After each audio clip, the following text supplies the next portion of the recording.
And welcome into the Friday edition. Robby and Rexrode, 1025, 1063 The Game, brought to you by First Horizon, Big Bank Muscle, Small Bank Hustle. Visit firsthorizon.com/get it all. Robbie Stanley, Paul Kuharski in on the program today, and Nick Keyser. PK in for Joe today. How we doing? What's going on? Good morning, Nashville. Good morning, fellas. Good to be here. Good to Always have you. appreciate it. Always appreciate you coming in. Keyser, how we doing? What's going on? It's Friday. Hey, we're great, but how are you? Did you get enough sleep last night? After a wonderful game. I did not get enough sleep last night, but yeah, the end is near. There's a nap. There's a nap coming. There's definitely a nap coming today. The toddler usually will be cooperative and nap, so I'm going to try to take advantage of that. Reba. I mean, I nap on a lot of days that I don't get up at this hour to do this show, but on a day that I do get up at this hour to do this show, I certainly find a nap. So are you locked in even in early April to the Yankees every night? Like, is this an every night thing for you when you can? Yeah. I mean, it's not like a demand, but it's what's on in our house. And I've watched pretty closely so far, and I'm enjoying what's going on. They did have 2 dud games in there, but they were back hitting the hell out of the ball last night again. They were. They've got a penchant for giving up grand slams. They've given up grand slams the last 2 nights to make things close. But I'm liking what I'm seeing. It's hard not to like what you're seeing in terms of them pounding the ball. And I like how people are trying to distribute, a lot of teams. Oh yeah. We had the torpedo bat. Yeah. We had the torpedo bat. We just weren't, pounding the ball with it. And we didn't mention it to anyone. Anybody get the Braves torpedo bat? They need like an oar out there. My oldest brother is an accountant, so he pretty much disappears from like February until tax day. Yeah. You can't get a text back from him or anything. And he doesn't watch the Braves the way he will after tax season, but I need to check in on him. Yeah. A wellness check, as they say. So we're going to get into that a little bit later in the program here today. Talk a little baseball with PK. We do have a lot to get into on the show today. PK is with us, so we are going to get into his Titans expertise. Take your thoughts on the Titans, your questions for PK throughout the show. 615-737-1025. PK's favorite guest, Stilly, coming up at 7 o'clock here on the program. So we'll get into all things Titans with Stilly as well. Terron Davenport, ESPN NFL Nation Titans reporter, will be with us at 8 o'clock. So lots coming on the program here today. So, PK, I'm as we sit here mercifully, I think now 20 days out from the first round of the NFL draft. So we're getting there. I continue to look at potential trade back opportunities. We talked with you the other day about the Giants and what could be coming there. And if not, if the Titans are prepared to pick at number 1 overall. My question for you today, we keep getting questions on the text line and elsewhere about New Orleans. Like, could New Orleans be this sneaky team that comes in and at the end of the road here offers the world for the Titans to move back to number 9 overall, which would include an incredible haul, as we briefly brought up with you the other day? Would that happen? How open to that would you be if you're the Titans? And are you okay with trading all the way back to 9? That's a popular question we've gotten. Are you okay moving that far back in the NFL draft? So I ask you, PK, as we sit here a few weeks out now from the draft, how open would you be to moving back all the way to 9? How open would you be to moving back potentially out of the top 10 if there's some surprise team that comes up and makes an offer for you? What's your view on moving out past the top 3 or 4 of this draft, which I know some Titans fans do not really have the appetite to do? Yeah, I'm a little wary of it. I mean, there's a good example here. Just a couple of years ago, 2023, the Bears gave up number 1 in a deal with Carolina. Now, this was ahead of time, so they didn't know where everybody would be drafting, right? They got DJ Moore. They got number 9. They got a second-round pick that was 61. They got a first-round pick the next year and a second-round pick the year after that. So is that a monumental haul? DJ Moore, pretty good player. Yeah. So, like, I was looking at I was looking at what this would be comparable to with the Saints. So number 9, if you got their second rounder, it would be 40. So that's significantly better than 61. Their 2024 first. Now, obviously for the Bears, that turned out to be number 1. Which is worked out very well for them. That worked out to be Caleb Williams. 2024 first, 2025 second. You're being pretty patient with those 2 picks. They don't have a DJ. I couldn't find what I thought was a DJ Moore comp. So I would throw in maybe, this year's third. They have 71 or 93.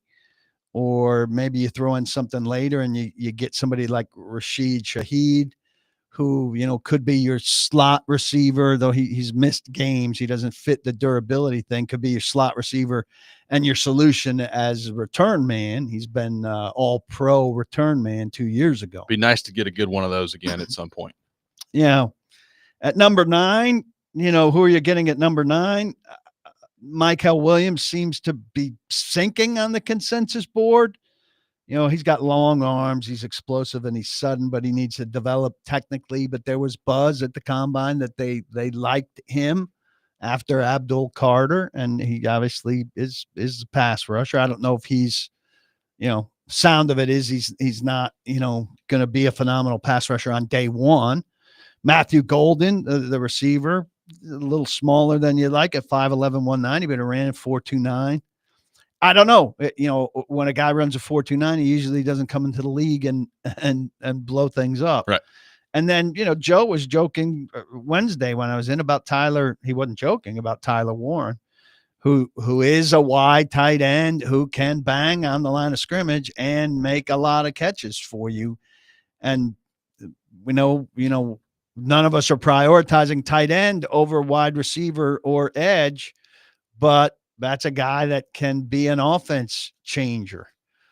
To me, would you take one of those 3 guys at 9 with that draft haul? I'd consider it. Yep. Because you're getting a second and conceivably a third in the deal, which opens you back up to still having a crack at a wide receiver and an edge. Not too long later, you've got then 35, 40, and maybe 71 or 93. I wouldn't eliminate it. I wouldn't trade much further down. I don't think I'd trade beyond 9. I continue to hear 10, 12 first rounders in this draft, and I need to do some digging on that. Let me throw this by you because we brought this up a little bit yesterday on the show. You brought up the trade with Chicago and Carolina for Carolina to move up to number 1 overall back in 2023. And that happened in basically the beginning of March. It was March the 10th, I think, was the date where that happened. Which is extraordinarily early. It's very early. Now, the Titans, when they traded number 1 to the Rams, if memory serves me correctly, that was way closer to the draft. April 19th or April 16th, I want to say.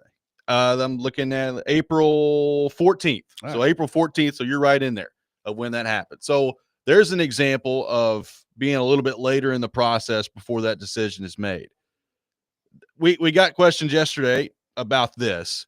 Does the fact that it's April the 4th and there's been no movement on this to this point signal to you that there's a lack of interest in moving for the pick if around the league if you're the Titans, or is it too early to make that determination yet as we sit here 3 weeks before the draft? I think it's too early. I don't think the Titans have shut down phone calls, but I think the Titans have kind of I don't want to say let it be known, but what they said is they're going to have their contingent in Colorado. Today's the 4th, right? Today for Colorado's pro day.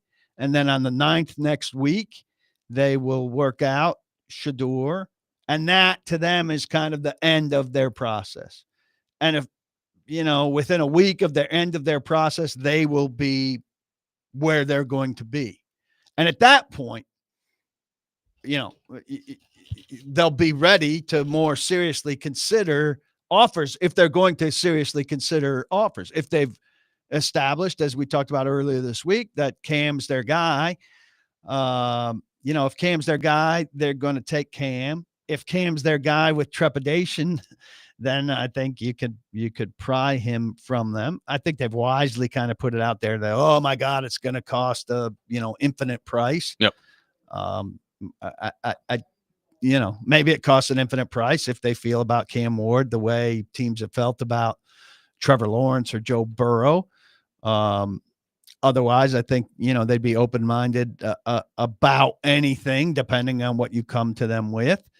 I think other teams are putting out like, hey, this isn't a regular draft, and the price we'd pay to come up is not what it usually would be. And they'll be, from the point the Titans kind of feel like they've closed the book on their board and their decision to 15 minutes before the draft, room for teams to come and talk them out of it. I've largely been opposed to moving back beyond the top 4 from the standpoint of I think what this roster needs more than anything is elite players. And I don't know how many elite players are in this draft. Now, you bring up an industry guy, like could Tyler Warren end up being an elite player? Maybe. Like he could be an elite player at tight end. So maybe you do feel like you could move back and get that. I'm a little, certainly now more than I was at the beginning of the draft process, a little bit more wary of the Abdul Carter stuff, just based on what we've talked about with you, with him, with obviously the foot stuff, the shoulder stuff, and now not working out at the pro day, plus some off the field stuff that we brought up with you a few weeks ago. So there's more complicated of a picture with Abdul Carter now than there was when this whole thing started. But to me, it's like end up with what you think is a franchise quarterback or end up what you believe is going to be an elite player in the National Football League. And that's why I've got a tough time really wrapping my brain around moving back farther than the top 4. I'm not totally opposed to it based on what the return would be, but it's hard for me to get there because I know they need a lot of picks. They need elite players more than they need anything else. I tend to agree with that. And look, they've looked at those 4, they don't want to say, hey, like, we've looked at these 4 more closely than we've looked at everybody else, because they're scouting the whole thing clearly and preparing for every situation. But it's hard to imagine they haven't looked at those 4 with some additional level of microscope, right, through this whole process. Those are the 4 quote unquote finalists for number 1 / the small trade down, which are the 2 biggest scenarios. And I think the guy that we're shortchanging is Travis Hunter, who's the cleanest, right? But I think most of us default to not wanting him, quote unquote, wanting him because he's the position that they're the best off at, thinking of him primarily as a corner, which they think of him primarily as. They are not bad at corner, and they're 4 deep at corner, though, L'Jarius Sneed's not any kind of permanent solution, given he's getting older and he's got a balky knee, never mind the quad that, he has to come back from. Brownlee and Baker are good players. Brownlee for sure, I think we all feel good about saying is going to be a long-term outside corner in the league. Yep. McCreary's an inside guy. Baker was good, but you don't know that Baker is going to stay on that growth path and be more than the extra outside cornerback. He played some games and played well last year. So I think we're being maybe a little too quick to factor out Travis Hunter. And if they take Travis Hunter there at a quote unquote non-need position, then the pressure really amps up on quarterback, where, it could be a blank, and edge and receiver. Yep. Though I mean, you're going to get a little bit of receiver out of Travis Hunter, but agree. I don't think if they take Travis Hunter, it's not like you're saying, okay, receiver's taken care of. I don't think that's the case by any means. I don't think so either. Paul Kuharsky is with us for the entire show today. We'll take your thoughts on the Titans. 615-737-1025 is our phone number. Really interesting piece at paulkuharsky.com yesterday regarding a couple of draft prospects that we've talked a lot about that could potentially be there for the Titans, maybe later than people think. We'll get into that. Robby and Rexrode, 102.5, 106.3, The Game.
Welcome back in. Robby and Rexrode, 102.5, 106.3, The Game. Taking your thoughts on our phone and text lines driven by WilsonCountyHyundai.com, 615-737-1025. Paul Koharski with us on the program all day long today, in for Joe Rexrode, who I don't really know where Joe is.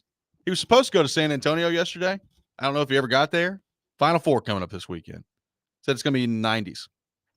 So was he planning on early work today, or was it still transport issue? Well, if things went according to plan, I think there's some early work involved. I don't know that he's going to get there. I know as of the end of the show yesterday, he originally had a 2:00 flight that was already delayed to 11 p.m. last night. So he very well could be in Nolan's. Just a modest delay. That was before we got off. Joe right now is asleep in Nolansville, Yeah, is what I'm hearing. That is very well the case. That probably could be exactly where he is. So, PK, I came across a very nice piece yesterday at paulkuharski.com. This is James Foster's work. That is correct. James Foster, who we've talked about here before on the show, does an outstanding job for you. And bringing up some guys that we've talked about before that I'm going to be really interested to see when pick number 35 rolls around for the Titans. Are any of these guys there? And if so, how does that influence what the Titans do with that pick? So we brought up one of these guys with you the other day, and that's Luther Burden. Now, there's an idea, and Foster mentions this in his piece. Like, you look at some of the mock drafts now, and it's becoming more and more popular to see Luther Burden either very late in the first round or not in the first round at all and available in the second round. Now, I, again, kind of have my doubts that we'll see that by the time it actually comes around, but we'll see. Luther Burden, that's kind of the way things are trending with him on the mock draft front. It's a football character question, apparently, but the guy would be a beautiful pairing football-wise with Calvin Ridley. Yeah.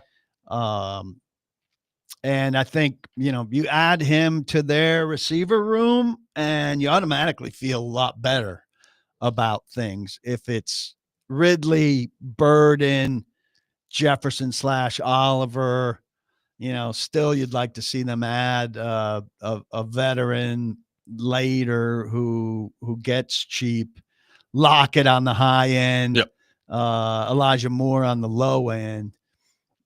But the top end, the guys who are going to be on the field for the first snap,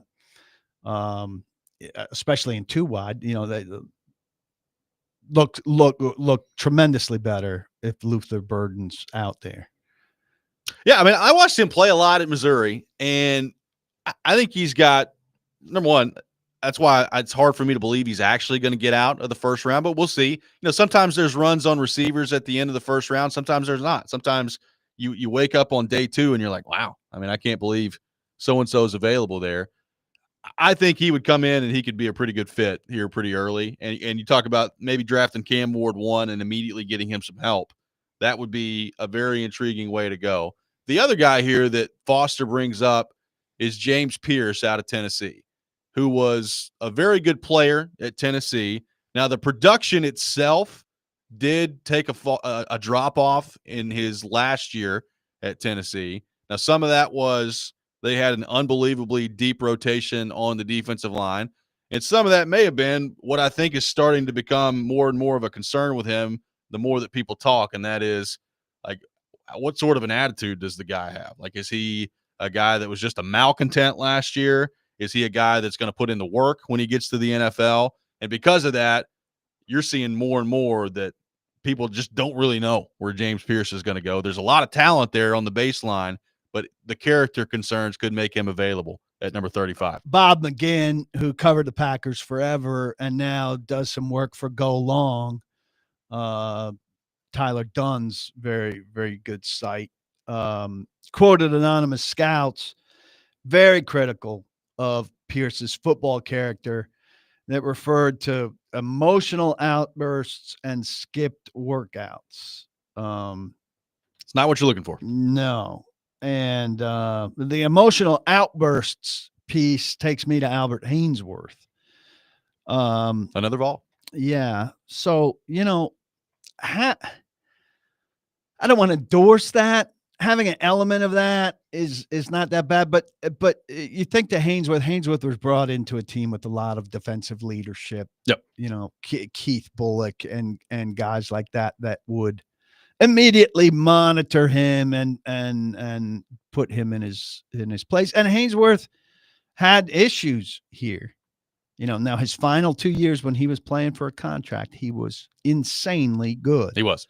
But he needed some parameters and had some severe issues. Now, I don't know how they compare beyond that. They play different positions and all of that. But I think the Titans would be very wary of something like that at this stage for a 3-14 team looking to build a culture and bring in foundational guys. And certainly when you're picking at 1 and 35 needs to be a foundational guy for you, and these indications are that James Pierce wouldn't qualify as a guy like that. Yeah, it's a shame because like the athleticism is pretty outstanding for him at that position. Now, James Foster does a good breakdown of the skill set that Pierce brings to the table here. Like the ability to have explosion off the ball. He ran a great time at the combine. Like the athleticism, there's a lot to work with there. I guess like it's amazing that all this is happening because you didn't really hear one word about this when he was at Tennessee.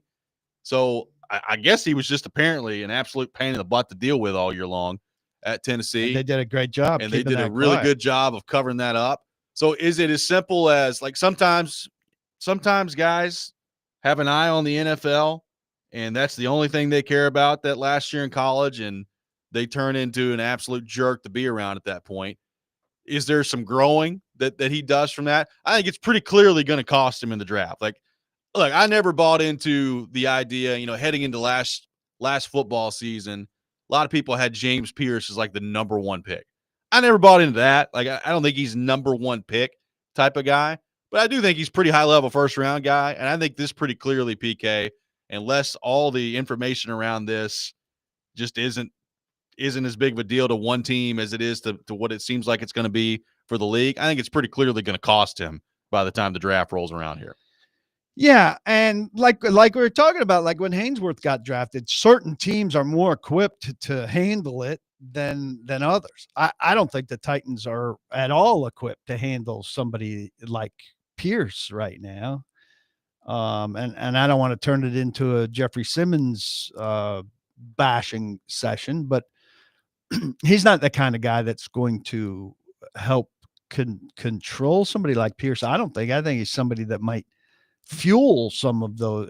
If Pierce has a chip on his shoulder, well, Simmons, who's not a bad guy, quote unquote, but he's got a chip on his shoulder too. And if Pierce comes in complaining and bemoaning certain things, Simmons might be a guy that fuels some of that. Yeah, you're right. That to me would not be a great situation by any means. I think the Titans looking for very clean characters with these two picks. I think they feel like their 13 guys that they've added are very clean characters. Yep. Though Bergonzi is not, he talked about character coming from Kansas City. Kansas City, Kareem Hunt is not exactly pure of heart. Rashee Rice, and certainly the biggest example of all is Tyreek Hill. Yep. So, but these are more off the field incidents than I don't know about, locker room personality or meeting room personality. Right. A couple different things there. 615-737-1025. Our phone number. We'll have more reaction to what James Foster put out there yesterday at paulkuharski.com. Plus, a lot of questions to get to for PK on our text line. We will do that coming up next. Stilly will be with us at 7 o'clock. All that coming up. Robby and Rexrode, 102.5, 106.3, The Game.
Welcome back in, Robby and Rexrode, 102.5, 106.3 The Game, brought to you by First Horizon, Big Bank Muscle, Small Bank Hustle.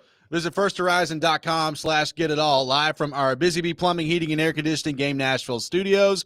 Home with a $99 yearly Beehive membership where the buzz is always about great service. We're taking your questions for the Titans for PK on our text line.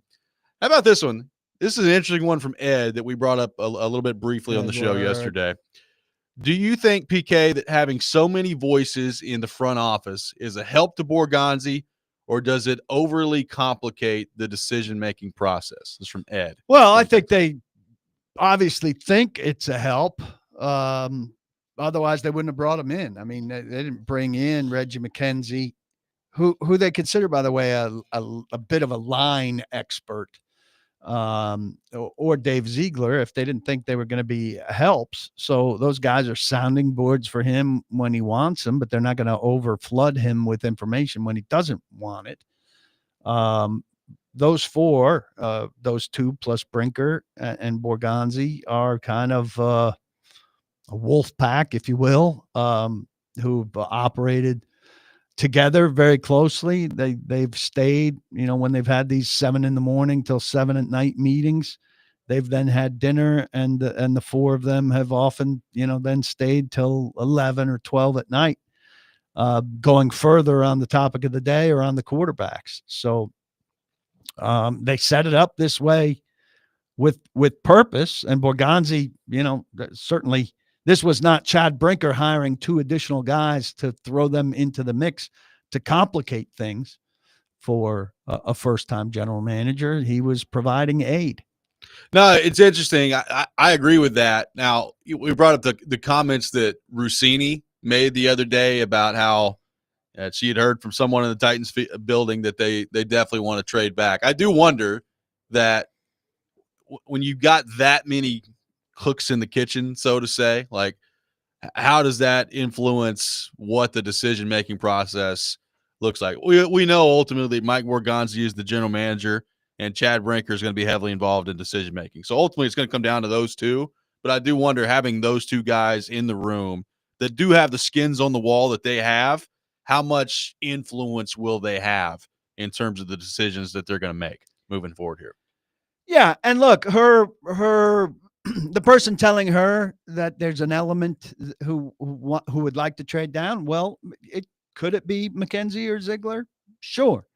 But there's a whole scouting staff in there, and it certainly could be. Which is a great point you brought up the other day. One of those people, and those scouts are of limited influence. I'm not dismissing them, but an area scout has responsibility for an area. Yeah. Now, if the Southeastern scout is thinking that they should trade away from Cam Ward, that's significant, but still that area scout is just an area scout. If the cross-checking scout for the East is saying it, that's significant, but it's still just a cross-checking scout.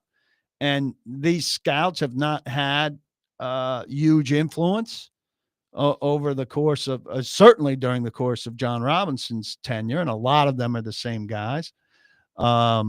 Don't know how much clout during Rand Carthon, but I suspect not a ton.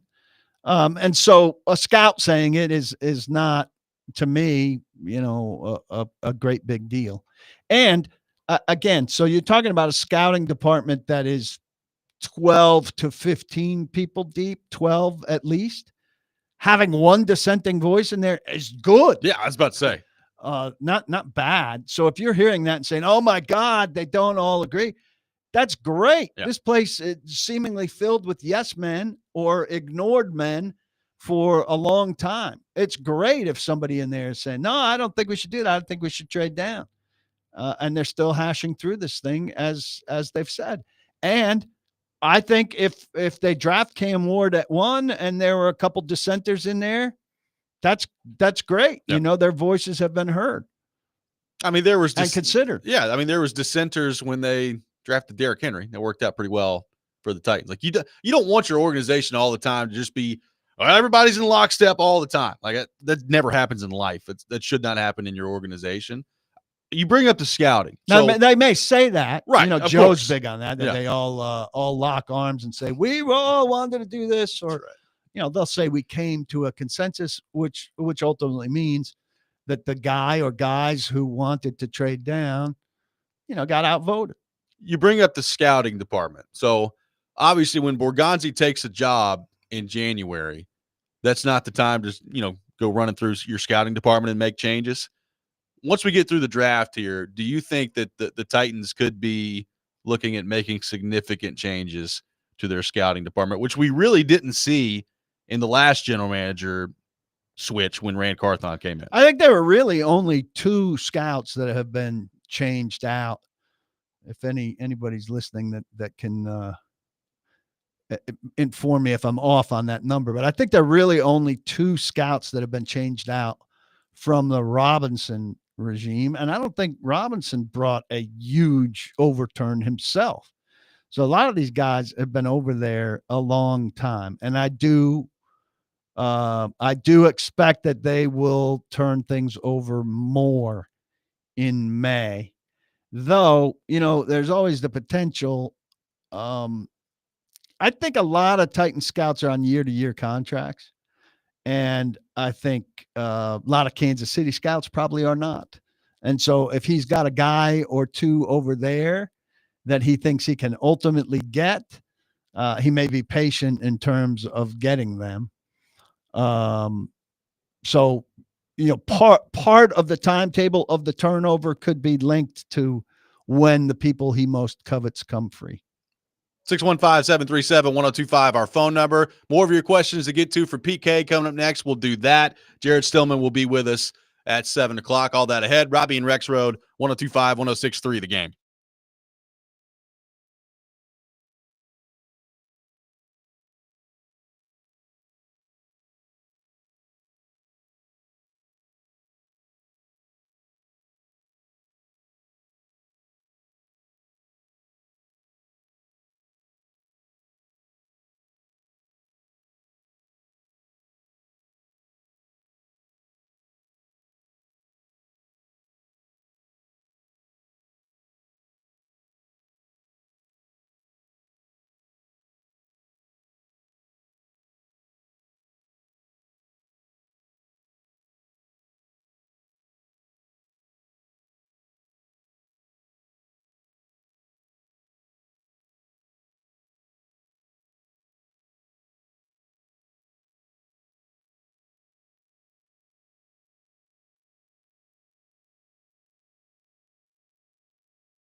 Later today on 102.5 The Game, tune in for Vanderbilt baseball as the Commodores taking on Florida. Pregame at 5:15, first pitch at 5:30. Coverage also available on the Game Nashville app and at thegamenashville.com. Taking your thoughts on our phone and text lines driven by WilsonCountyHyundai.com. Paul Kuharski with us here on the program. T-Bone on the text line.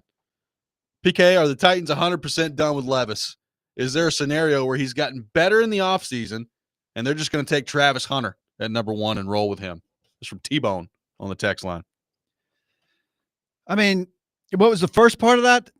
Are they 100% done with Levis? No. I mean, now 100% done with Levis means he's off the team. He's not on the roster. Yeah. I mean, there's a chance he's off the team, but there's certainly a chance he's on the team. I think there's a chance he's on the team as a backup, pretty good chance. I think there's a slight chance he's on the team playing in a stall tactic season. I got one text that says, I'm a little apprehensive to trade past number 2, maybe 3, because the Titans have put themselves in a position where they've got to have a quarterback. So I believe you go past 2 or 3 and you're missing out on Ward and Sanders. That's where I go back to, like, if you get to the end of your process here and you're willing to really move out of this thing beyond some just unbelievable deal that I don't think is going to happen. Like, I think if there was going to be some crazy deal where it's just, I mean, you'd be ludicrous not to take it, we probably would have seen that or at least heard more on that front to this point. So to me, like, if the Titans get through the end of their evaluation process here and they're still like aggressively looking to get out of this thing, that tells you they don't want to draft Cam Ward or Shedeur Sanders, and they're focusing on collecting the picks that Brinker talked about earlier this offseason, and they're worrying about quarterback later. But, like, I also, like, I don't think it's a great strategy, and I know they've created this for themselves by their lack of activity at the quarterback spot in free agency, where there were admittedly not great options. But I still don't think it's a great strategy of just because there's a glaring hole at quarterback for you on your roster where you're like, well, we got to take one of the quarterbacks because we don't really have one right now. That's how you really get into trouble. Yeah, you don't want to do that at any position. Well, we've got to have a guy, so we take a guy. But it also, and they've emphasized discipline. So, I mean, if you want to write a case for them not taking a quarterback, there are more than breadcrumbs for you to go back through everything that they've said and done to this point, and weave that together. Now, the other thing is, can they handle the noise? Because while I think locally there will be some of us at least that can say that the rationale and respect the discipline and say, this means they did not like those guys. I know you may not have much faith in Brinker and Borgonzi, but this is a hell of a disciplined move. They don't like him, so they didn't take him. Nationally and some noise locally, those still appears to be on that side of this. They're going to get the 3-14 Tennessee Titans are smarter than the NFL and are quarterback desperate and have passed on the 2 best quarterbacks in the draft. Yeah. How about that? How about Mike Borgonzi, who's a brand new general manager, thinking he's smarter than everybody in the league? Right. That's a lot to withstand. I'm not saying it should be a factor in anything they're doing. I'm saying if they somehow bypass these 2 guys, which I think is in the realm of possibility, that they will be a massive target. Well, and beyond that, I totally agree with that. Beyond that, you're also, if you pass on these guys and the quarterback room is what it is right now, you're signing up for a very painful season just based on the way things are going around, in all likelihood. I mean, is there some chance that Levis dramatically improves this offseason and comes back and they win 7 games next year? Maybe. But you're probably, with where the roster is right now, signing up for some pain. And maybe Brian Callahan's death warrant. And that as well, for sure. And I think if you go through that pain and you've got Cam Ward playing quarterback, that's a much different thing than going through that pain from a reception standpoint and not having the quarterback. And again, I'm not saying that's how you base your decision. Yeah, I'm just saying patience. that's what you're buying yourself a little patience if you've got the quarterback in place, as opposed to, well, it's Brandon Allen, Will Levis, and Tim Boyle. We know what that's probably going to look like at quarterback. You're probably going to be drafting high again next year, which may be part of their plan. But in the process of going through it, Titans fans are not going to love that. Yeah. And then you got the scenario where you draft him and he plays horribly. Which is also a possibility, by the way. Or you draft him and you try to slow play him, and Levis is in the lineup for a time, or Brandon Allen. And that can only last so long if things are going poorly. And I don't envision things going particularly well with either of the veterans playing. No. Particularly with the roster the way it is right now. But again, like if you're Borgonzi, I think a lot of this conversation, PK, you brought up a good point on the football show earlier this week with Braden Gall, and I think it's worth bringing up here. I think the closer you get to draft time, the more perspective of the big picture we kind of all lose. Like, we've been talking about the draft so much, and now we're 3 weeks away from it. And I think one thing you brought up really early in the beginning of all this is still a key question as to how they're going to act moving forward here. How well have Chad Brinker, Mike Borgonzi, the front office, the decision makers for the Titans, how well have they sold Amy Adams-Strunk on patience and the long-term plan here? Because if they've sold her pretty well on that, then maybe they're way more open to the idea of a lean year next year and slow playing the roster and making sure you're building. I talked about getting elite players earlier. Like, if that's the route you're trying to go, maybe that's best long-term for you. With this owner and the way things have gone the last 4 years, it would be difficult for me to believe that I've sold anybody well or sold her well on anything just based on how reactionary she's been. But if Brinker and Borgonzi believe that they've really laid this thing out and they've sat down with Amy and said, hey, this is going to take some time, but at the end it's going to be worth it, and that's the way they're operating, then maybe this is going to be, I think, a much slower play in the draft than Titans fans may think heading into it. Here's the thing about that, too. They may have done that. They may have gotten assurances. They may feel great about that. And she may see crappy football this year. Yep. Get booed on the sidelines. Vrabel comes in and bad reception if somebody sees her through a window when her driver pulls over to get gas, and all that stuff may not matter. Totally agree. You know what I mean? And on the whim, or she may hear from her soon-to-be son-in-law, or all kinds of things that can happen in a heated moment, at the end of a heated week, at the height of media criticism. At the height of she may catch 5 minutes on Good Morning Football that are particularly critical. All those things come together and overwhelm all of this well-laid plan for patience and all of that, and undo it. Totally agree. And that is not a good spot to be in your organization. Jared Stillman will be with us. Coming up next, we'll get into all things Titans with him. PK with us all show long. Robby and Rexrode, 102.5, 106.3 The Game.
Hour number 2, Robby and Rexrode, 102.5, 106.3 The Game, brought to you by First Horizon, Big Bank Muscle, Small Bank Hustle. Visit firsthorizon.com/get-it-all. Robby Stanley, Paul Kuharski, Nick Keys are here with you on this Friday morning.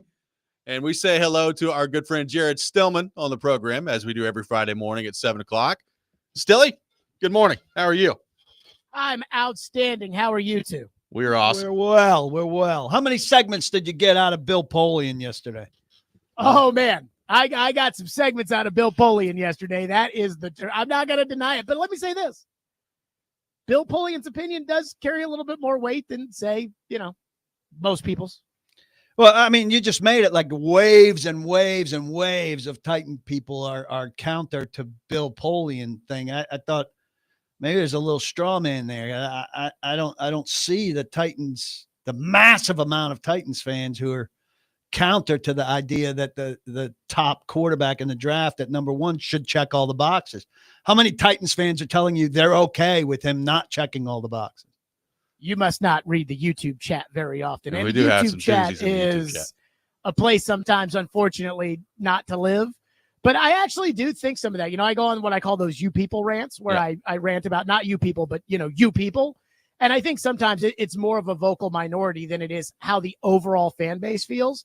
But I do think that there's a certain percentage of people in our society, and I think this Bill Polian thing is an example of this, where Bill Polian got it wrong on Lamar.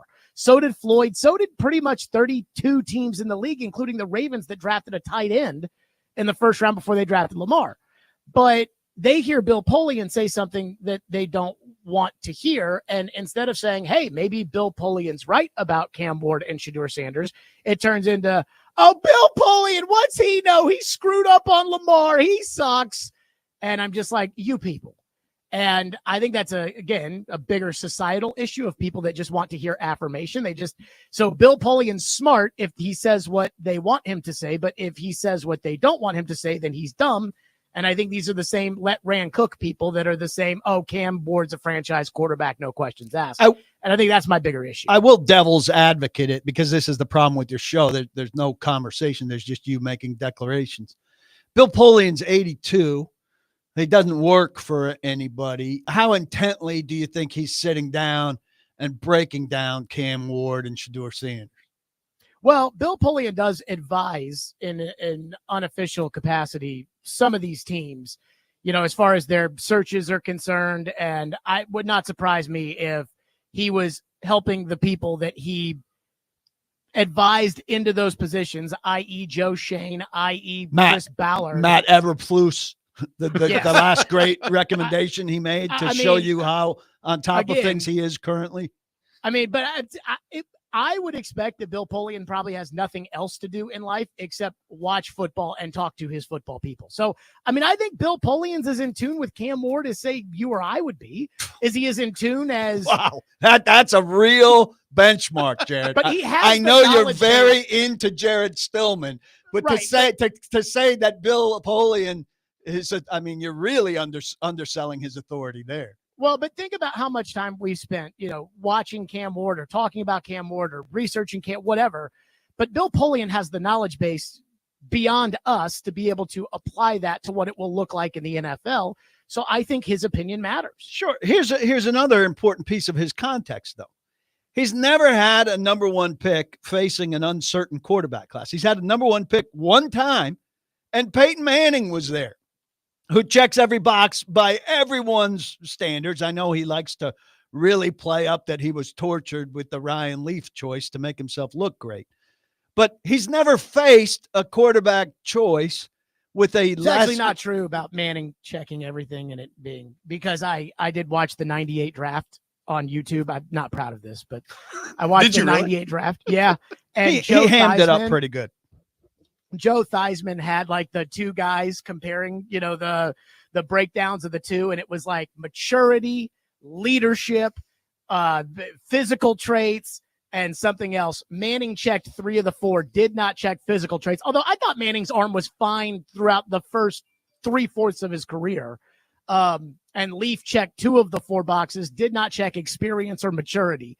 Manning checked both of that's those. Joe Theismann's boxes. Bill Polian's box, by his very True. definition, he would not have taken a quarterback number 1 overall unless he checked all the boxes. It was more of like a Winston Mariota than it was, say, a Luck RG3.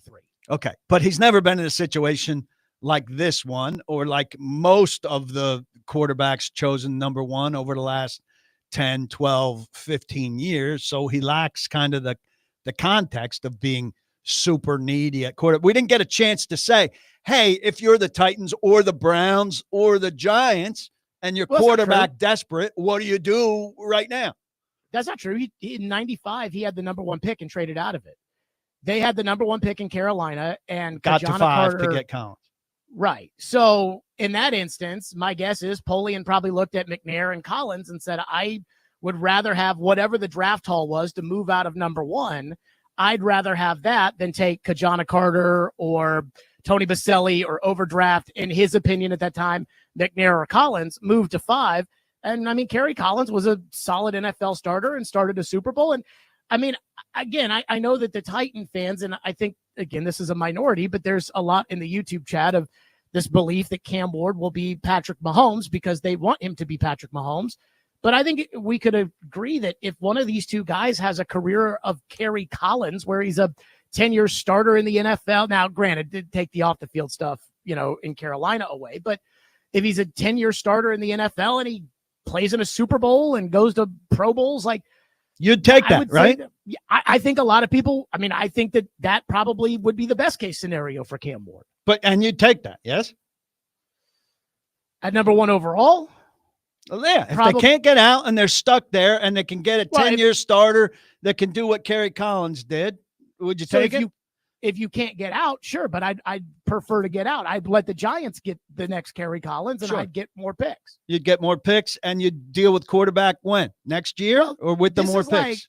This is like Tim Hasselbeck, comparing Shedeur Sanders' upside to Andy Dalton, and everybody going crazy. Yep. And saying, like, oh, God, that's so rude. How dare he? Shedeur so much better.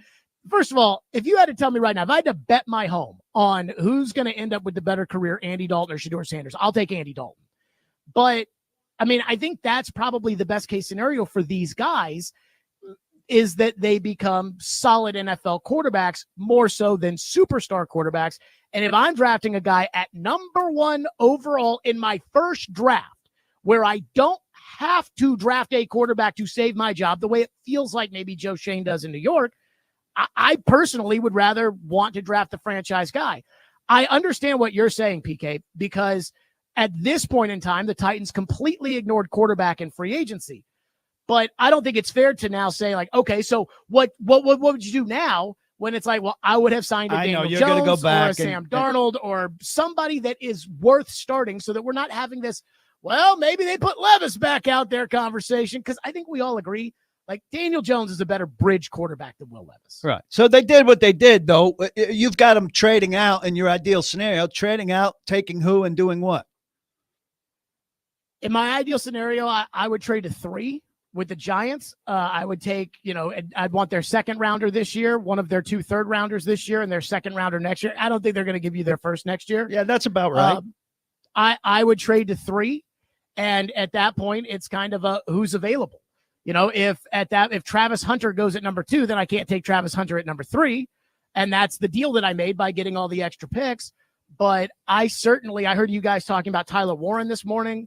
I certainly think that there are serviceable players that the Titans can get in the top 10 with a trade out, and then really fill the holes of the roster, with the 2 second-round picks. Now I can get an edge rusher and a receiver, with those 2 that can be long-term players that are of top 60 ilk, which means that there's a chance they're probably going to be, you would hope, a high-end starter.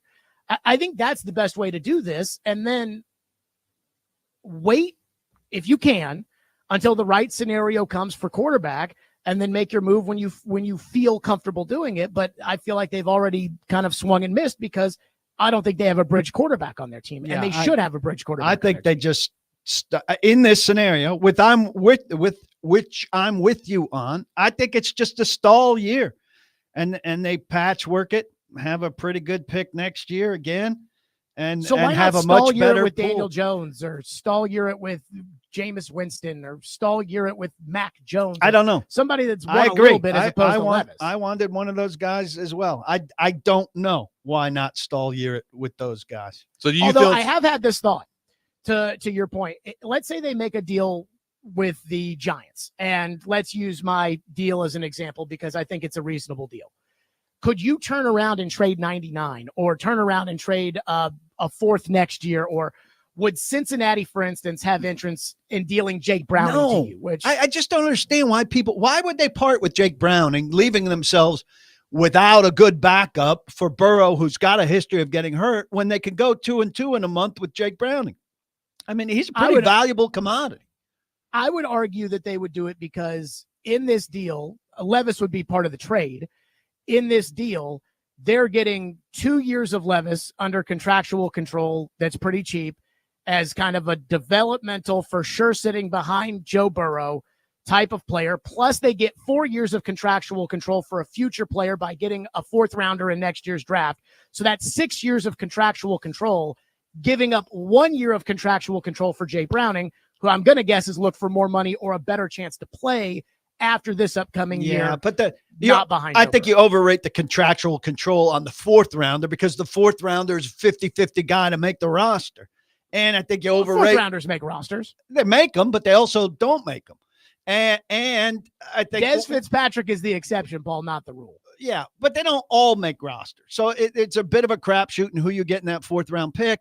And Browning this year is way better than Levis over the next 2 years in terms of what he can give you in a month when you need to win games. So do you still think that the target for the Titans could be actually their quarterback that's participating later today, trading back and eventually ending up with Shedeur, like you threw out there earlier this week?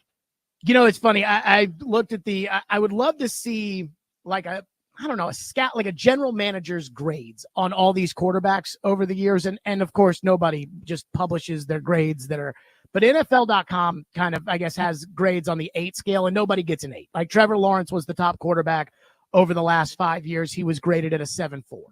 And according to NFL.com, Cam Ward is a 6.39 and Shedeur is a 6.3.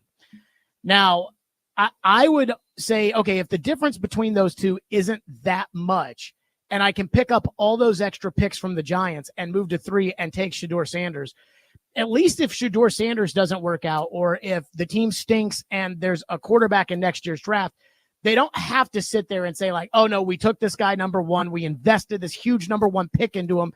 Because if you miss on the 3rd overall pick with Sanders, you still have 34. You still have the 2nd rounder next year. You still have the other picks.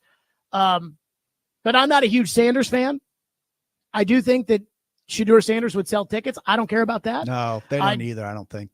I don't, but the way I view it is I'd like to trade to 3 and take the best player on the board. And if the best player is Travis Hunter, I'd love to do that. And now I've got Travis Hunter at 1 receiver, and I've got Calvin Ridley at the other receiver. Yeah, except that they're going to play him more at defensive back. The big trouble for me here at 3 in your scenario, which is also my scenario, is damn Abdul Carter's foot. Yep. And his background, which seems to be a little bit shaky and not being talked about.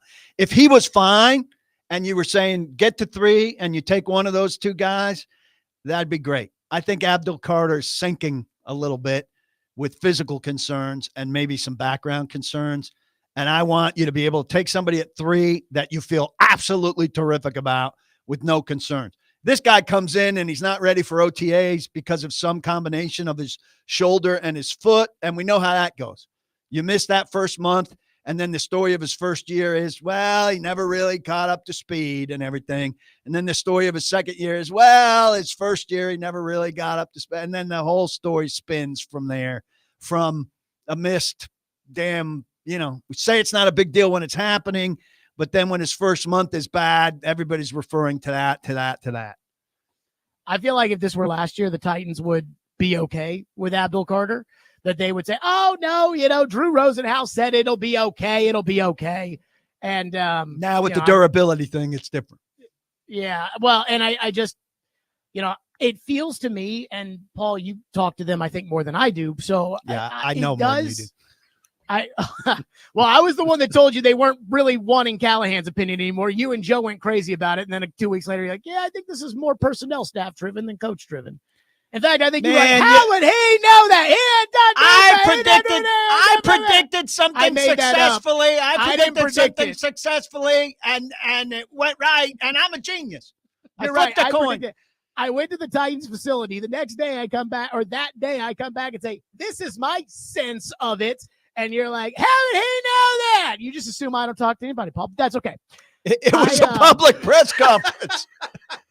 Yeah, I did not see you go to anybody's office after that. In fact, you had to come here. I did not come directly here after that. He was delayed in his return to the studio. Thank you. Yeah. But I guess on the Abdul Carter front, like to me, with him not working out at the pro day, I would take him off the board because you can't use the third pick on a guy who, to your point, might be, oh, it's his shoulder. Oh, it's his foot. Oh, there's that off the field incident. And I just wouldn't. I would not take him. Somebody will. Cleveland will. He's somebody going top will. 4. Yeah, somebody will do it. I wouldn't. And to your point, I think if you trade to 3 and Hunter's not there, then it puts you in, okay, well, so who is the next best player in this draft? Because all we've heard about is Ward, Sanders, Carter, and Hunter. And I do think the point I was making was, I think they were very interested in Carter before the medical at the combine. And I feel like they've soured on Carter since then. And to that, I say good. Stilly, thanks for being with us. Good stuff. We'll be listening at 2:00 today. Sounds good. Thanks, guys. Jared Stillman, our guest here on the program. We'll react to what Stilly had to say coming up next. Robby and Rexrode, 102.5, 106.3 The Game.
Welcome back in, Robby and Rexrode, 102.5, 106.3 The Game. Paul Kuharski with us here on the program.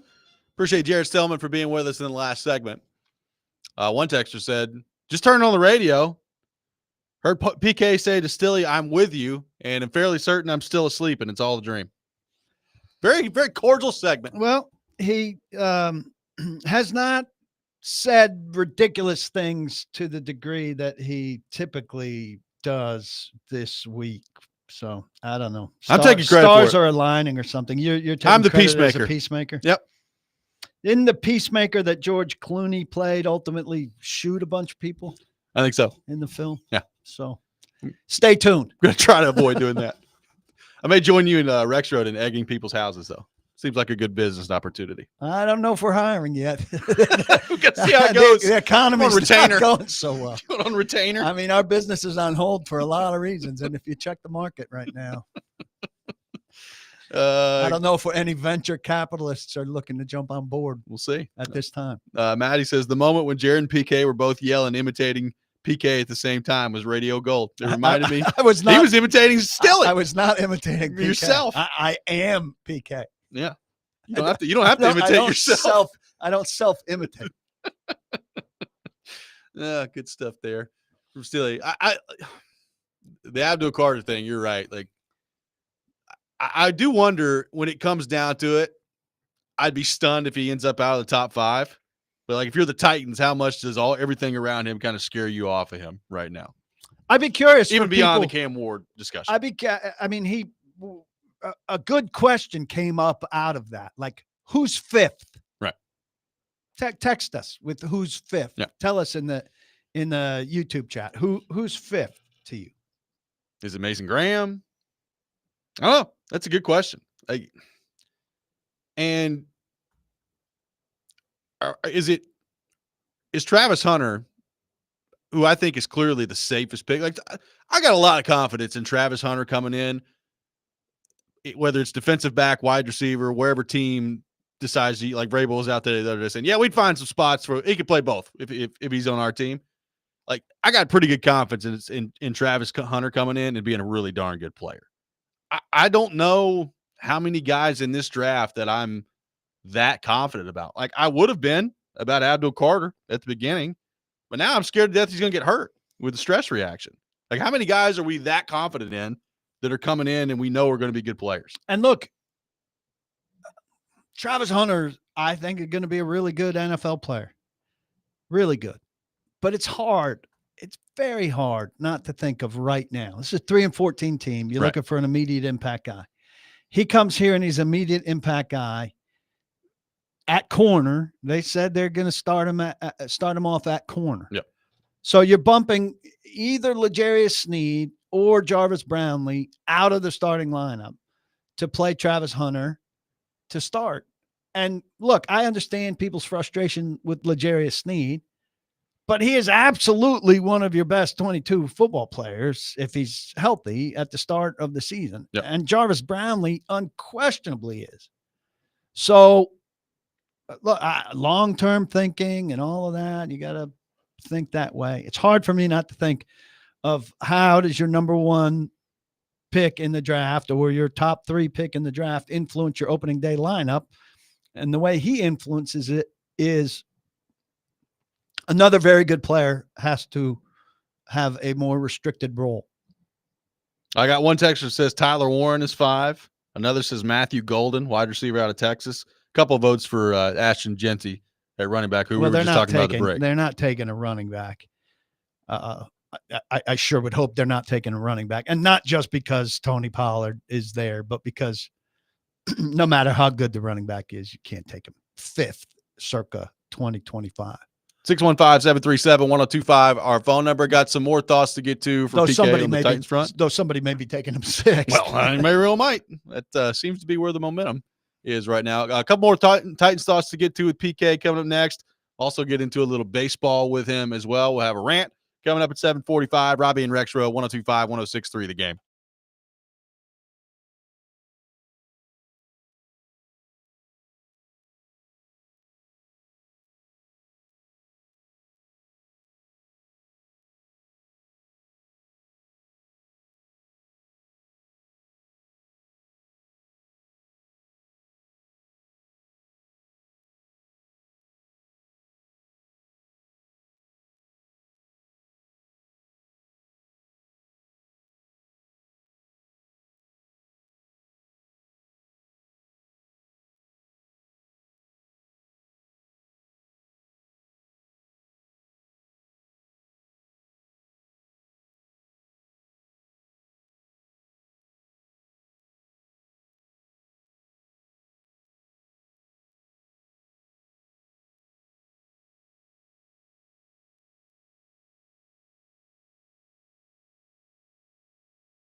Tune in to 94.9 The Fan tonight as the Nashville Sounds take on Gwinnett. Pre-game beginning at 5:50. First pitch at 6:05. Coverage also available on the Game Nashville app and at GameNashville.com. Sounds baseball on 94.9 The Fan, presented by Twin Peaks and Family Leisure. Robby and Rexrode brought to you by First Horizon. Big bank muscle, small bank hustle. Visit firsthorizon.com/get-it-all. PK with us here on the program. We'll have Terron Davenport coming up at 8 o'clock. That's 8 o'clock Central. That is Central Time. For TD's knowledge, because he is in the Eastern Time Zone currently. He is. So we'll check in with TD coming up here in just a few minutes.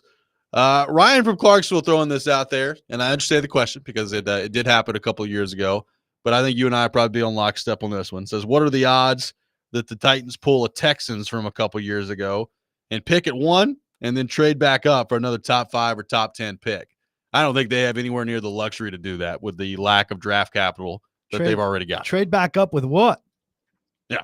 I mean, that includes next year's first, and then you go through next year without a first, the way you're enduring this year without a third. That they're not giving up. They're not doing anything where they're giving up a lot of draft capital. They're trying to acquire more draft capital. Right. And that's the way they should go at this point. And that's why even when, we were talking about before T. Higgins signed his contract and he was tagged, a lot of people asked us about, should the Titans try to make a trade for T. Higgins? Number one, I don't think Cincinnati was ever going to do that anyway. But number two, my answer is no. Like, unless you can guarantee me an answer at quarterback moving forward, I'm not trading really anything right now that involves future draft capital if I'm the Titans. That's just not where you're at with your roster. And if you want to talk about them going out and getting someone, a difference maker in their thinking, they did it last year. They gave up a third for L'Jarius Sneed, which, most people are not happy about. Right. Now, if he comes out this year and plays something close to elite cornerback, maybe the thinking on that deal will change. But right now, it doesn't look good. Mark from Ashland City says, not a believer in either quarterback. It's not like there's a clear guy coming out next year. I understand the state of the team means this year is probably a throwaway regardless, but no matter what they do, trade back or take one of these guys, they're headed straight back to quarterback purgatory. This is from Mark from Ashland City. He was not excited about the future of the quarterback position. I know Joe, isn't fond of this wait till next year quarterback idea. There are a number of quarterbacks who could well turn into quality first round prospects with a season of college football ahead of them. Yes. And I think most people expect that to happen. No, a lot of guys. Drew Aller. We'll see what Lenore Sellers does at South Carolina. Everybody's going to say Arch. I don't know that Arch is going to come out after 1 year in college. I'd be surprised if he did, frankly, the way that family operates. So we'll see. But to your point, there will be guys that really develop over the course of the next year that will have first-round grades and that we're going to be talking about in the discussion for the number 1 overall pick next year. It's going to happen in college football. Are they better than Cam Ward? I don't know. We'll see.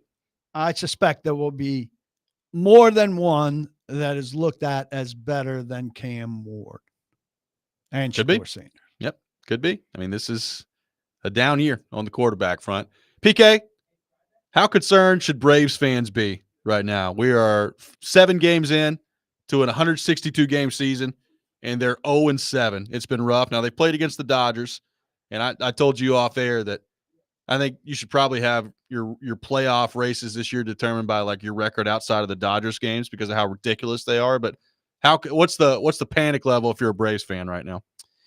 Well, because I like seeing Braves fans panic and in pain, I think it should be high. But a 7-game losing streak in the middle of the season is not a killer. So it shouldn't be a killer at the beginning of the season either.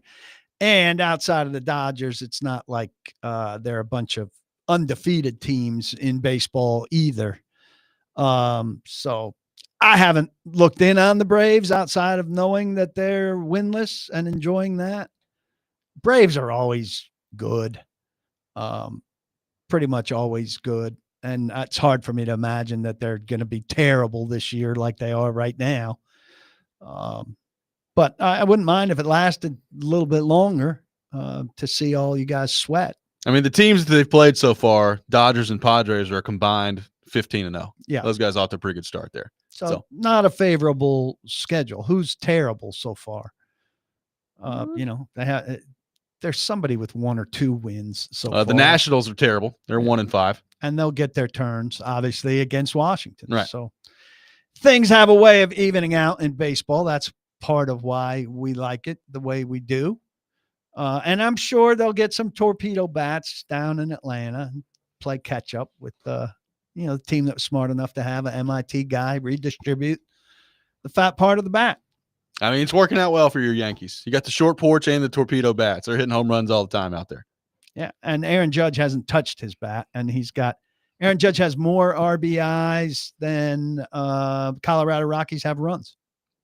There's another team that's not good, the Rockies. Although the rest of that division in the NL West, Dodgers are 8-0, Padres are 7-0, Giants are 5-1, and the Diamondbacks are 4-3.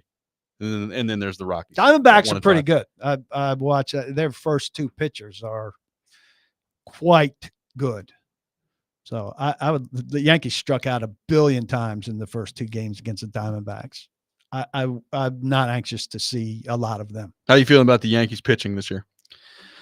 Well, if they get 9 runs a game, it's just fine. So, I mean, they're going to have to play old school Yankees.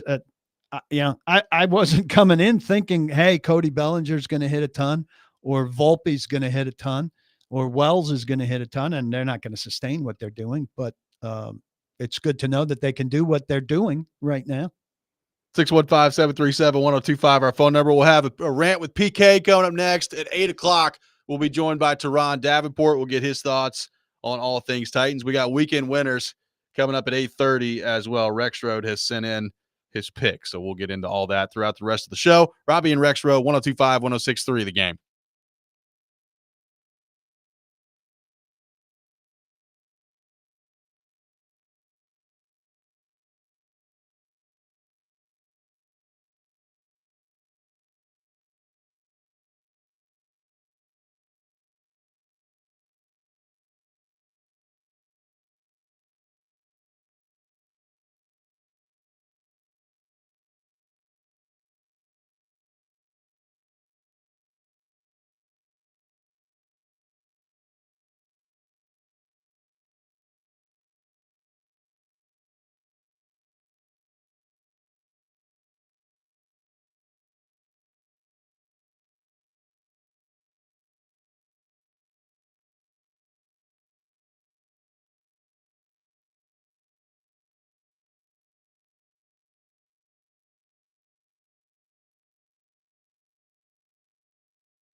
Don't make me angry. Sometimes you have to tell someone to pound sand. You wouldn't like me when I'm angry. This is the Rob Rant. Now on Robby and Rexrode. Offer him a mint. Yeah, I'd offer him a mint if I had one, but I don't. Anybody got a mint? I'm mintless. I might have some mints in my bag. Let's check. Oh, man. At least they're in the bag, not in the pocket. Well, you know what I have? Because I was having some stomach trouble when I was with my mom in New Jersey. I have these ginger chews. They are in a bag. Hey, don't joke about the colostomy bag. That's why I had to go visit my mother, because my brother's bowel basically exploded. What a beautiful conversation that was a little bit over a year ago. Classic. Good stuff there. My brother, since then, has had an ankle replacement. He's going through the ringer. He's a damn mess. And he's already had a knee replacement. My siblings have all kinds of replacements. My sister and my other brother both have had hip replacements.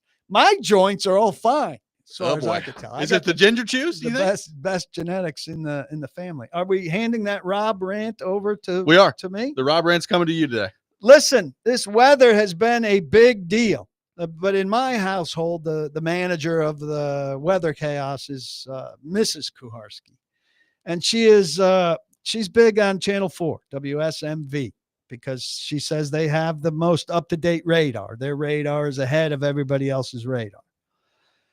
But these people over at WSMV, what they'll do is they'll say, this thing's going to be a big deal over at Ravenwood High School at 7:08, and then Sunset Elementary at 7:10, and blah, blah, blah, blah, blah. So, we live right near Ravenwood High School.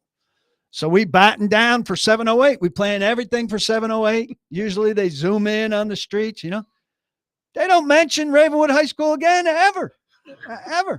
Now, this one particular night, it was very bad things were happening in Hohenwald simultaneously to when things were coming to Ravenwood High School. So I understand they're paying a lot of attention to Hohenwald. Don't know it. I couldn't tell you where it is except when they show this map. A lot of detail in Hohenwald. You never been to Hohenwald? No, I don't think so. Maybe. It's the kind of place where I wouldn't be paying attention to where I was as I drove through it. God bless the people there. I hope their tornadic activity was not severe. But when you're telling us that something's coming, 7:08, 7:09, 7:10, moment by moment, all these places happen to be near me, and I'm sure they told you if it was coming near you, and then they never mention it again. Or never zoom in. I mean, I think they should at least then show you where that storm is going, so if they move off of Ravenwood High School and they go north of it or south of it, you say, oh, well, it's not coming near Ravenwood High School anymore. Yeah. Or say something about the storm changing track or whatever. But what they do is they kind of bait you like, hey, get in your closet. And then there's never any indication you should ever come out of your closet. Just spend the rest of the night in your closet. We're never going to mention this storm again. We put you in there, but we're never taking you out of there. And they used to zoom in on roads and show you, hey, at this hour it's coming on Split Log Road, and we go, hey, we live right off Split Log Road. Better be aware. But they've stopped this hyper focus. The hyper focus was great. Yeah. They stopped hyper focusing. I don't know what happened. They throw you a bone. Hey, danger in your area. And then I guess you're just supposed to presume if they never come back to your area, the danger has disappeared, which is fine. But I just don't really understand. They throw out a bunch of places, then you never hear about them again. They should clarify, hey, this thing has changed angle, or it's dissipated, or whatever. They used to be a lot better. I think their game is dropping. And I understand they're there for 25 hours, like your guy on the Senate floor filibustering. but I think you can do better. You've gotten a lot of practice over the last couple nights. Now, if it comes again, God forbid, hopefully we've used up our thing. I hope so. If you're doing it again, just remember, you've thrown a bunch of people in their closets, you can tell them it's all right to come out. I'm just picturing PK in a bicycle helmet, just sitting in his closet waiting to come out. Do we have the clear? Is it all clear? This is the other thing. Now you mentioned the helmet. They keep mentioning, put a helmet on. The best kind of helmet would be a motorcycle helmet with a full facial shield But we know I don't have one of those, and we know most of you don't have one of those. So keep advising me to wear protective gear that you know I don't have. Yeah, what would be good is to put on a full suit of armor like in the Middle Ages, but we know you don't have that, so take some pillows in the closet. Maybe you need to go get a bike. Get you a motorcycle helmet. I'm the least likely guy to ride a motorcycle of anybody in America. So how long past 708 were you hunkered down in there? Well, the dogs are pretty good in there. They kind of like it like it's a cave. And the boy gets situated. I'm kind of the squeeze in at the end guy. Yeah. I kind of linger outside and then get in right at 708, which is when they told me to get in. By which time they've moved on the hole wall. Do you go outside and look up? I do not. There's people that there's videos out there, people like walking outdoors and then just trying to see if they can find it out there, which I just think is a horrible idea. Going searching for the tornado outside your house. I mean, I think they should remind us of the unpredictability because at 708, it's not even raining. Right. Sometimes these times are estimates.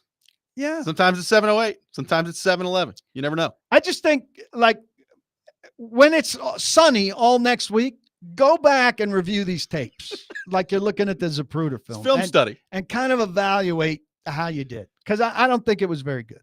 But people at Hohenwald are taken care of. That's good. Yeah. And maybe I ought to drive out there and see how things are. Where is it again? I mean, Southwest. Yeah, somewhere down there. Where in the Southwest? I don't know. We need the PK to get the keys of the city. We used to do this at my old show. We used to try to do remotes and get the keys to the city and stuff. And then there was a geographical game. They'd make up fake high school games. Yeah. They'd give me one real high school game and two fake high school games. They'd make up, random high school games, and I would buy them as real.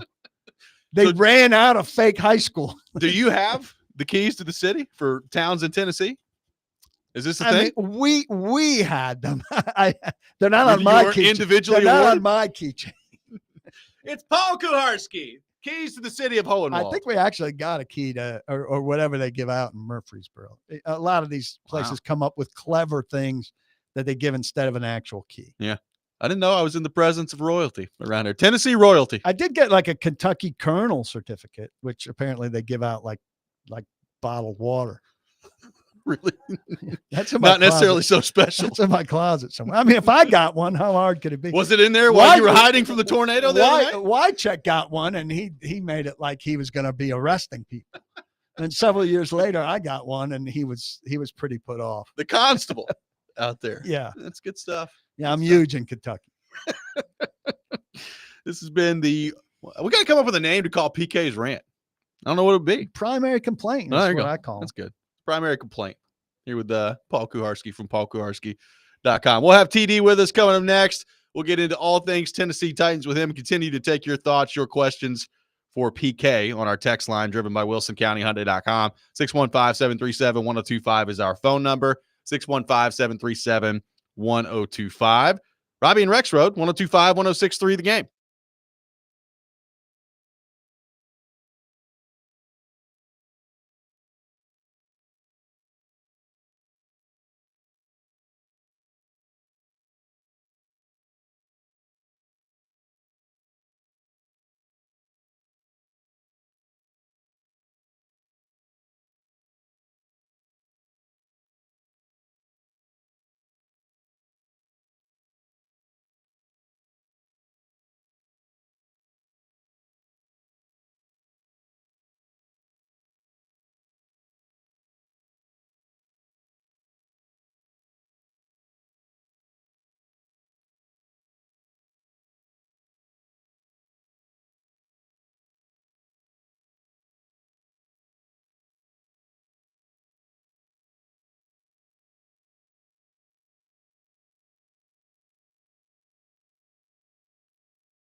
ESPN's Terron Davenport, Talking Titans, now on Robby and Rexrode on ESPN, 102.5 The Game, and the Game Nashville app. It is that time of the week. We head to our 102.5 The Game phone line, driven by WilsonCountyHyundai.com here on Robby and Rexrode, and welcome in Terron Davenport to the program. ESPN NFL Nation Titans reporter, host of Talking with TD. Paul Kuharsky with us as well, in for Joe today. TD, good morning. How are you? Hey, good morning. What's going on, fellas? A lot, man. Appreciate you taking time to be with us this morning. So, TD, it is Colorado's Pro Day today, and obviously there's Travis Hunter there, there's Shedeur Sanders. We know the players in play for Colorado. So, how do you view Colorado, Shedeur Sanders, Travis Hunter, and do you believe Sanders could actually still be in play for the Titans, even though all the conversations that we are having and the media at large are having are about Cam Ward? Yeah, I mean, Cam Ward, they're going to stick and pick, and he's going to be the guy, but it's just a part of their due diligence. They said they want to leave no rock unturned, and so that's what they're doing. They're going to be out there to watch him, and I think he's not in consideration, but still someone they're going to go ahead and carry out the process with. You prefer Shedeur to Cam as a quarterback. Give us the quick sketch as to why you favor him. Yeah, so I like Shedeur, just the accuracy, the processing, the decision making, just the pocket awareness that he has. I think he's one of those quarterbacks that he's surgical. And it's funny because you look at Brian Callahan's scheme, I think he fits the scheme. You do have the Joe Burrow comparison, and not comparing greatness, but just styles of play.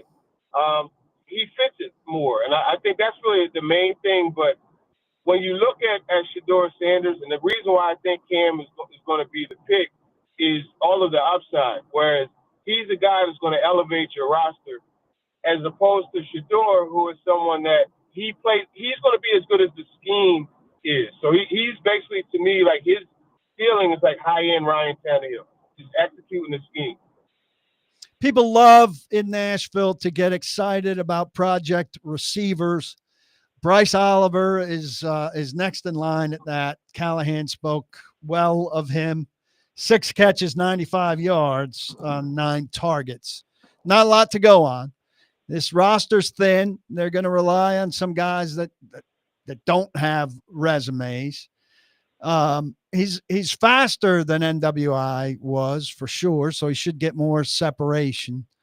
If he's like a number 3 with Van Jefferson, how comfortable are you with that idea?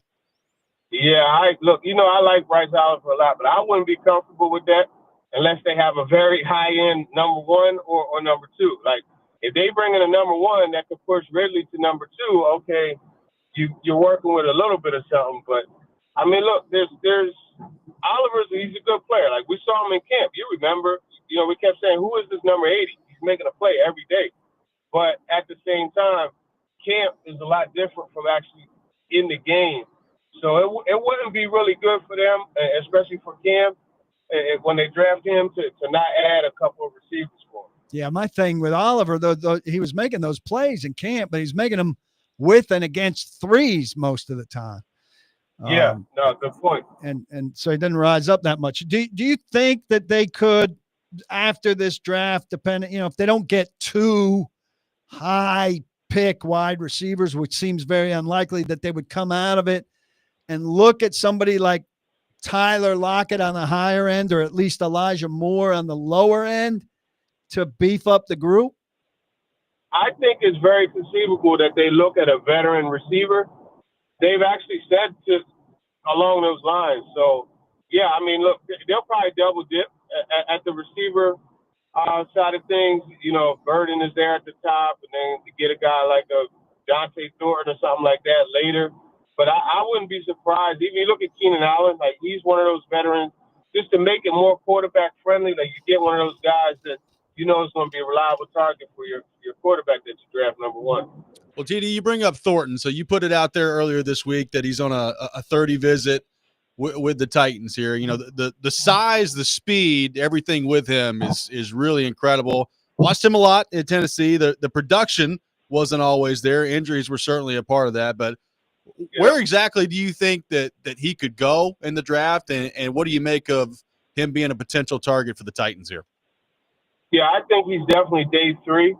I would probably say, like, with the second of their 2 fourth-round picks, I think they're at 120, I think it is, 123. I could see that going to him. I like him. I mean, look, you're 6'5", 210 pounds, running 4.3, and it legitimately shows up on film. Like, we watched the Oklahoma game, right? He ran that slant, and he caught it, and it was, we were even, and I'm leaving. And that's what he did. He left that DB, and I like the fact that the speed, it shows up on tape. But my only thing is, because of that speed that he has and that size, he was always going against off coverage. So as a receiver, if you get a free release off the ball, like, you could do pretty much whatever you want.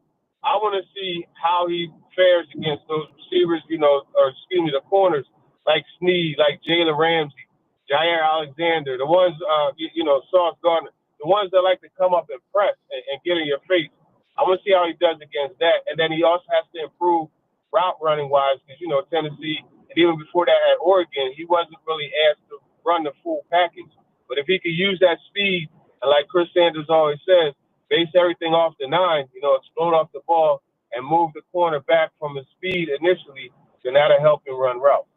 We've still been playing with some trade ideas, and obviously the big trade conversation's always been about a short move back.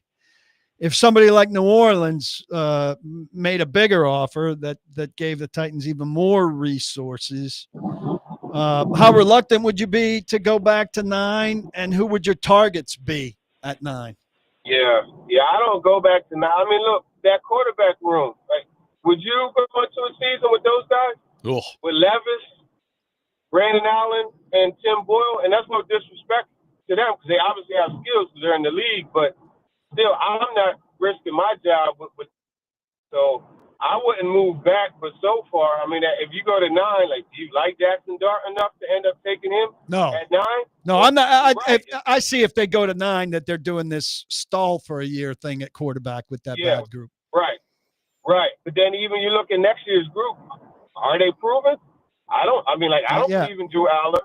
Everybody's already crowning Arch Manning. He only played, like, he hasn't really done much.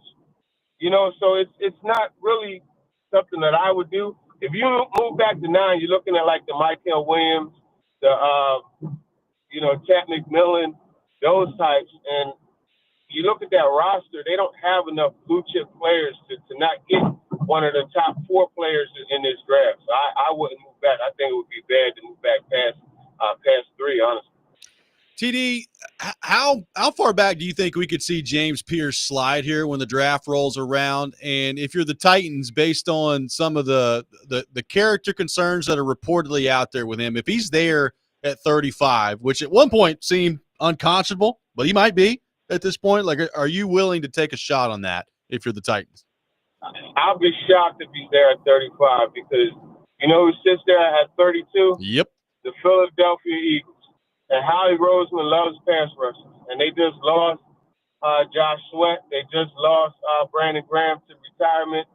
I don't think, and I know they signed Azeez Ojulari, who I really like coming out of Georgia, but I don't see any way he goes past 32. I honestly think he'll be in the 20s. I mean, they love traits, right? And you saw the traits that he put out there at the Combine. So I think he's good. And, talking to some of the Titans brass, I asked them about guys with issues. And one of them said something that really made sense, and it's so true. They said, you got to be a little off to play this game anyway. So it comes with the territory, but it's just a matter of knowing how to turn it off more often than not. So, TD, going back to receiver real quick, I know based on where their room is right now, they need everybody. Like, they need all kind of different types of receivers. Does it matter to you at 35 if that's where they go at receiver, the type of guy they get, whether it's outside, inside? Like, Trey Harris is a name that's been floated out there. We talked about earlier the idea of Luther Burden potentially being available at 35. I'll still be surprised if he makes it down that far. But does it matter to you if you had your druthers, like the type of wide receiver that they target with that pick?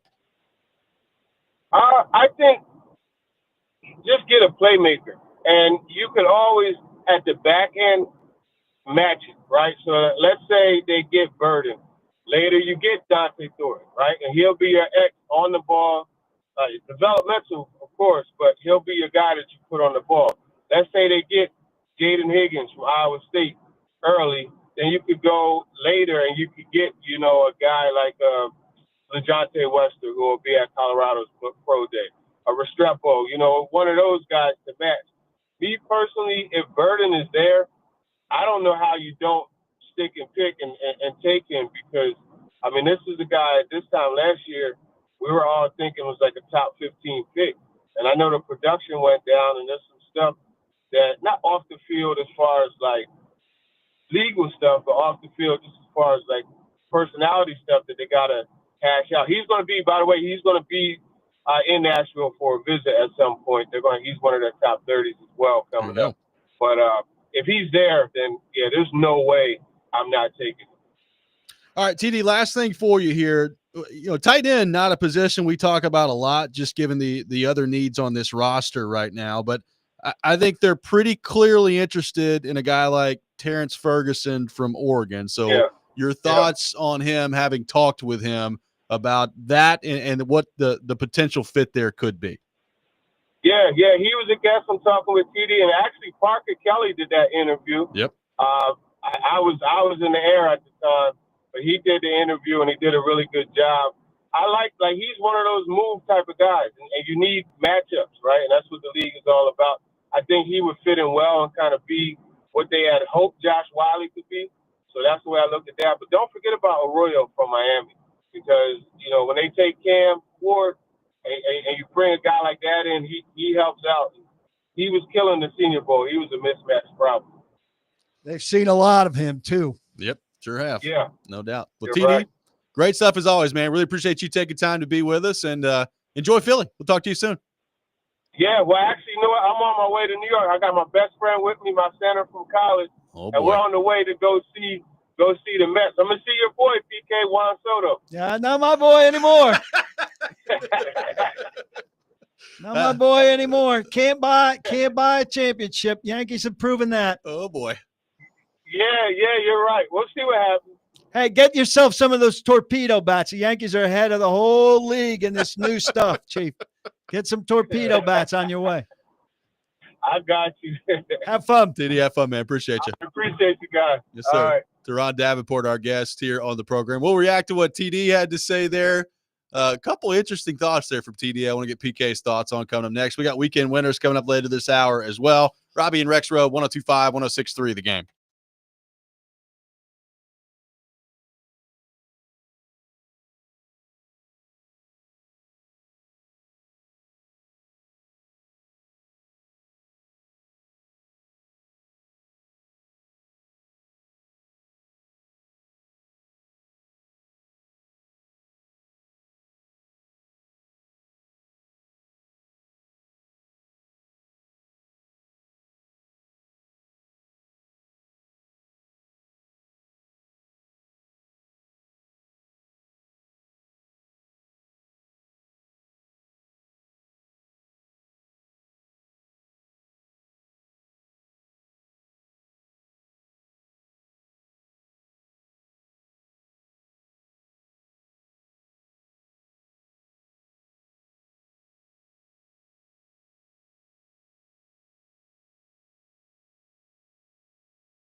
You prefer Shedeur to Cam as a quarterback. Give us the quick sketch as to why you favor him. Yeah, so I like Shedeur, just the accuracy, the processing, the decision making, just the pocket awareness that he has. I think he's one of those quarterbacks that he's surgical. And it's funny because you look at Brian Callahan's scheme, I think he fits the scheme. You do have the Joe Burrow comparison, and not comparing greatness, but just styles of play. He fits it more. And I think that's really the main thing. But when you look at Shedeur Sanders, and the reason why I think Cam is going to be the pick is all of the upside, whereas he's the guy that's going to elevate your roster, as opposed to Shedeur, who is someone that he's going to be as good as the scheme is. So he's basically, to me, like his feeling is like high-end Ryan Tannehill, just executing the scheme. That was TD with us in the last segment, giving his breakdown of Shedeur Sanders, PK, who he is throughout the whole process been a big fan of. Yeah, I think if we had more time there, we could have had a little bit more of a conversation about. I don't think they care about that. I mean, I don't think that they have a. First of all, I think it's more of a personnel-driven organization now. I know Still Billy was taking a victory lap on that idea, but I don't think it was ever going to be a Brian Callahan driven organization necessarily. It shouldn't be after last year, yeah. But I mean, they were getting away from Mike Vrabel because it was too coach driven, right? They wanted it to be at least more even. And now that Callahan's had a bad year, he's next in line to go. Mike Morganzi is the strongest person in the organization. I mean, he and Brinker, but Mike Morganzi right now on the eve of the biggest draft in memory for this franchise, biggest draft since the Marcus draft anyway, is the controlling force here. And I don't think he's looking in short term and saying what best benefits Brian Callahan, as opposed to saying what best benefits the franchise. And it's not as if Ward is unmanageable for Callahan in some way, shape, or form. Yeah, it's interesting. Like, I don't know about you, like the way that TD was talking there, I think the phrase he used when I asked him about like the pro day today with Shedeur, he's like, well, they're going to stick and pick Cam Ward at number one. He said a couple times, like, Cam Ward's going to be the pick. TD pretty confident that Cam Ward's going to be their guy once draft day rolls around there. I mean, look, reading the tea leaves, that seems to be where it's going, but I thought TD was pretty confident. Pretty definitive. That Cam Ward's their guy. And let's be clear, I don't in any way, if they had the discipline or the discipline paired with gumption to do the stay with the quarterbacks they have and stall. I'm calling it a stall plan, not a tank plan. A stall plan. It's not because they love what they have. And my endorsement of them maybe going that direction is not because I love what they have. Right. It's because I don't love these two quarterbacks. And if they have conviction about players that they could get with the deal they could conceivably get, I don't think it would be a horrific path to take. I think it would be bold. I think they'd have to withstand a ton of grief. I also think, like we're saying about Amy Adams Strunk, if she endorses them doing that, let's hypothetically say they do that. They don't take a quarterback at the top. Now, I don't think they could take somebody else at one. I think if you're at one, you have to take Ward. But if they could trade out and get a reasonable package and not take a quarterback, she has endorsed that. Right. Look, I know when we've said earlier, anything could happen and she could get upset. If she lets them do that and then fires somebody for the results, that's absolutely maniacal, right? Oh, insane. Yeah. If she's letting them do what I'm calling the stall plan and then fire somebody for the results of the stall plan, that's insane. So you talk about the job security of these guys and everything. It's completely opposite of Joe Shane and Brian Daboll with the Giants. Completely opposite if they went this route. And if they went this route, these guys are all employed next March and April making draft decisions again. They would have to be, unless you're really just setting up Brian Callahan as a sacrificial lamb. That, or unless like you get into your process here and you just feel like Brian Callahan, there are signs along the way next year in the season where you just don't think he can handle being a head coach. Like you'd have to make a change at that point, but basing it purely off win-loss at that point, like right now, who's going to win with this roster? It's gonna be hard to pull that off. Yeah, right. I mean, you would be adding, you would hope out of this draft haul, some very good defensive pieces. And so you would hope you could win some games 20-17 or 17-16. Get excited. Or 15-13. But yeah, I mean, if you're going to base it purely off of results, it's not going to be fair to the process that you would be doing, unless you say like Callahan's showing can't get control of the penalties, can't get control of the special teams, things like that. We had a conversation earlier about the scouting department, and we brought up how there really hasn't been a lot of change, particularly from Robinson to Carthon, and the idea of, obviously when Borgonzi takes over the job in January, that is not the time to start making changes to your scouting department. They're already deep into the weeds on the draft process, and it just doesn't serve you any purpose to do that. It's a May thing. Right. So in 2024, they moved on from Tom Roth, who then was in Chicago. I presume he's still in Chicago. He was the first and really only firing. And Patrick Callaway left on his own.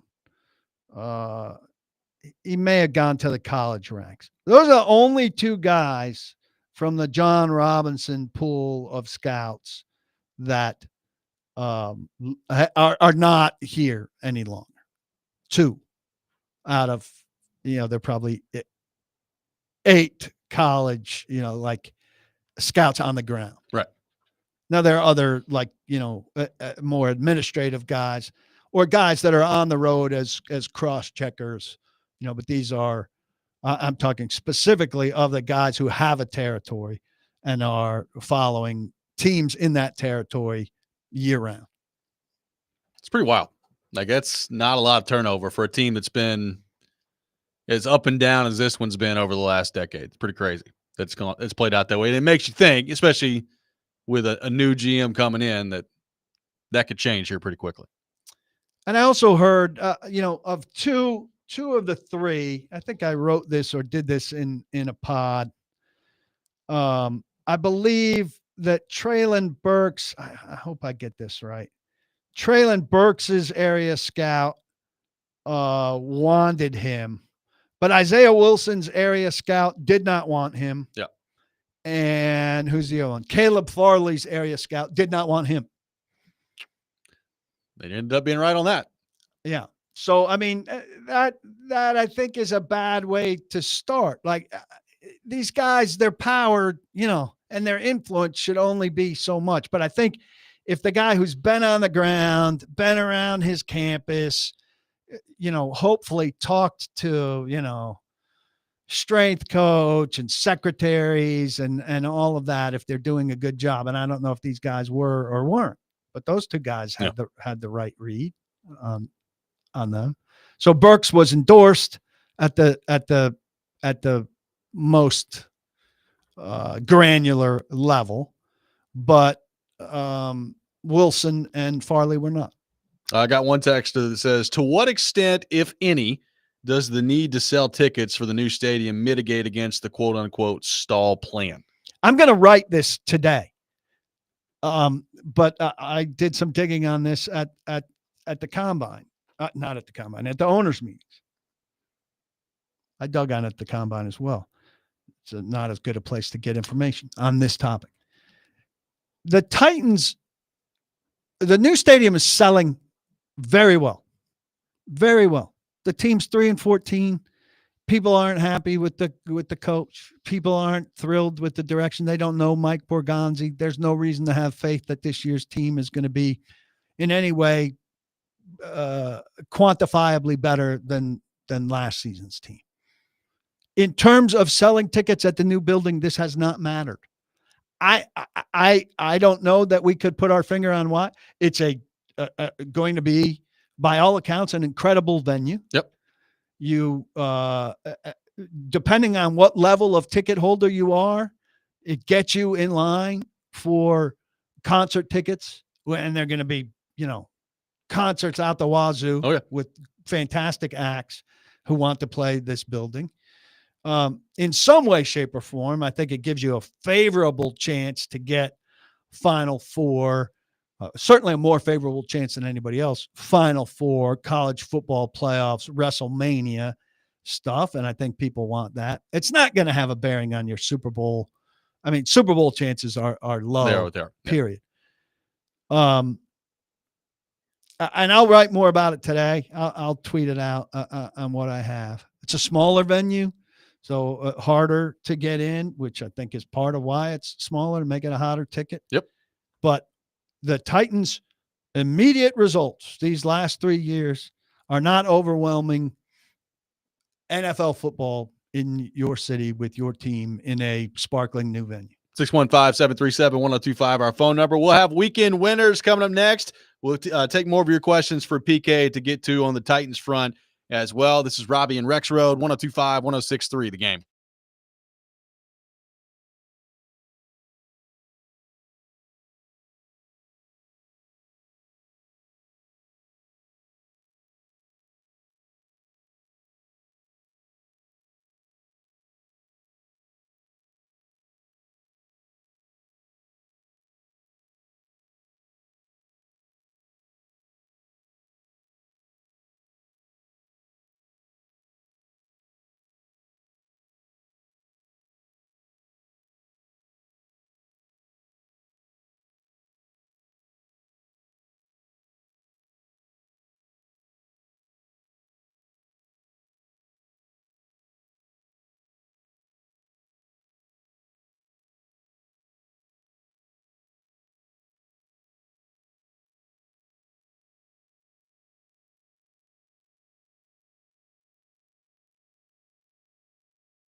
It's time to pick some winners. We hope. Robby and Rexrode have weekend winners for you. Now on ESPN 1025 The Game and the Game Nashville app. It is time for weekend winners here on Robby and Rexrode. Rexrode abandoning the competition today, but he has sent in his picks. PK's with us on the program as well. I will rate the picks. You will rate the picks. And, look, we're doing a Preds Pick to Click competition. It's hard to score in that competition. I think PK's success rate this year was like 75%. I believe that's correct. We got an expert with us here on the program. Keys are the best week last week, 5-1 with your lock. Rexrode went 4-2, no lock. I went 3-3, no lock. So a couple weeks after going 6-0, I went 0-6 and now 3-3. That's impressive. Just definition of inconsistent. An impressive fall back there. The overall standings, Rexrode in first with a 19-17 record, 4-2 on his locks, 23 points. I'm also 19-17, 3-3 on my locks, good for 22 points. Keys are 18-18, 3-3 on his locks, 21 points. So with that in mind, we begin with the Final Four coming up this weekend on the men's side of things. Florida taking on Auburn in the SEC matchup. Florida favored by 2.5 in this one. Rexrode's in first. He's picking Florida in this one. I'm going Auburn. I think Auburn pulls off the upset. I'll take Auburn plus the 2.5, and I think I'll take Auburn to win the game outright. Keyser, Auburn, Florida coming up. Florida favored by 2.5. Yeah, give me the Tigers. They've been good to me this tournament. So, and look, my brother and his frat brothers going to go nuts. And also, I'm going to lock down on this one. Why not? They have done very well for me. So I'm going to just go ahead and fully commit to it. That's a lot of Two confidence. of you incorrect. It will be the Gators. Going with Florida. PK going with the Gators in this matchup. Houston taking on Duke. Houston just smoked Tennessee, and Duke just smoked Alabama over the weekend. Duke is a 5.5-point favorite in this one. Give me Duke. I think Cooper Flagg and company are unstoppable. I think they're going to win the whole thing. But give me Duke minus the 5.5 against a very, very good defensive Houston team. Nick Keyser, your selection. Yeah, it took the words out of my mouth. I mean, Duke is awesome. They've been phenomenal all tournament. Cooper Flagg has overcome that injury that he had early on. So give me the Blue Devils. Rexrode's going with Houston. Rexrode's going with Houston plus the 5.5. And if memory serves me correctly, he might be taking Houston to win. I think so. Outright, but we'll see. PK, what do we think? Duke will win, but they will not cover. Going with Duke to win, but not cover the 5.5. Big one on Sunday. The Canadians and the Predators coming up at Bridgestone Arena. The Alex Carrier Bowl. It actually is big for Montreal. Preds have lost 5 in a row, and it is a crawl through glass to get to the end of this regular season here. Keyser, you're up first in this one. Who you got? Yeah, I'm going to go with Montreal. They're going to lose 6 in a row.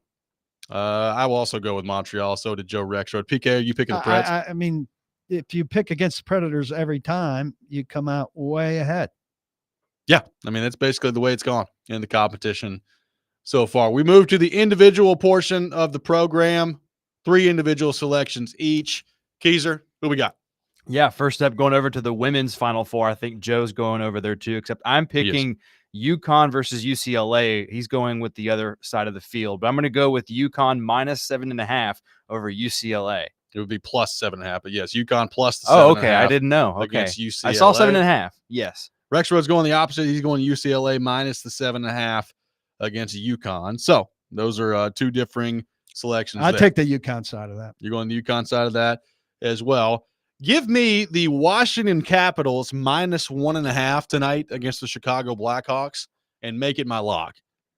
That place is going to be insane tonight. Ovechkin's 3 away from breaking the all-time goals record against Gretzky. Chicago is a horrible defensive team. I don't know that Ovechkin's going to get a hat trick tonight and break it. Could, though. But he is going to end up with about 17 shots on goal tonight. I think the Capitals are going to destroy them tonight. So I'll go Capitals minus 1.5 at home against the Chicago Blackhawks. Rexrode's second pick is also in the women's Final Four. He's taking South Carolina minus 5.5 against Texas. Nick Keyser, your second individual selection. Yeah, going back to some hockey, the Detroit Red Wings are a desperate team as well right now, right in there with Montreal. Give me Detroit plus the 1.5 against the Carolina Hurricanes tonight, Robbie. I have the exact opposite. Give me Carolina to smoke Detroit. I think Carolina minus the 1.5 against the Detroit Red Wings. PK, your thoughts on the Red Wings this season they're having?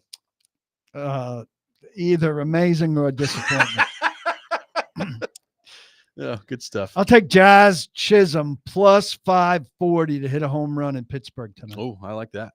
I like that. Keys are your final individual pick.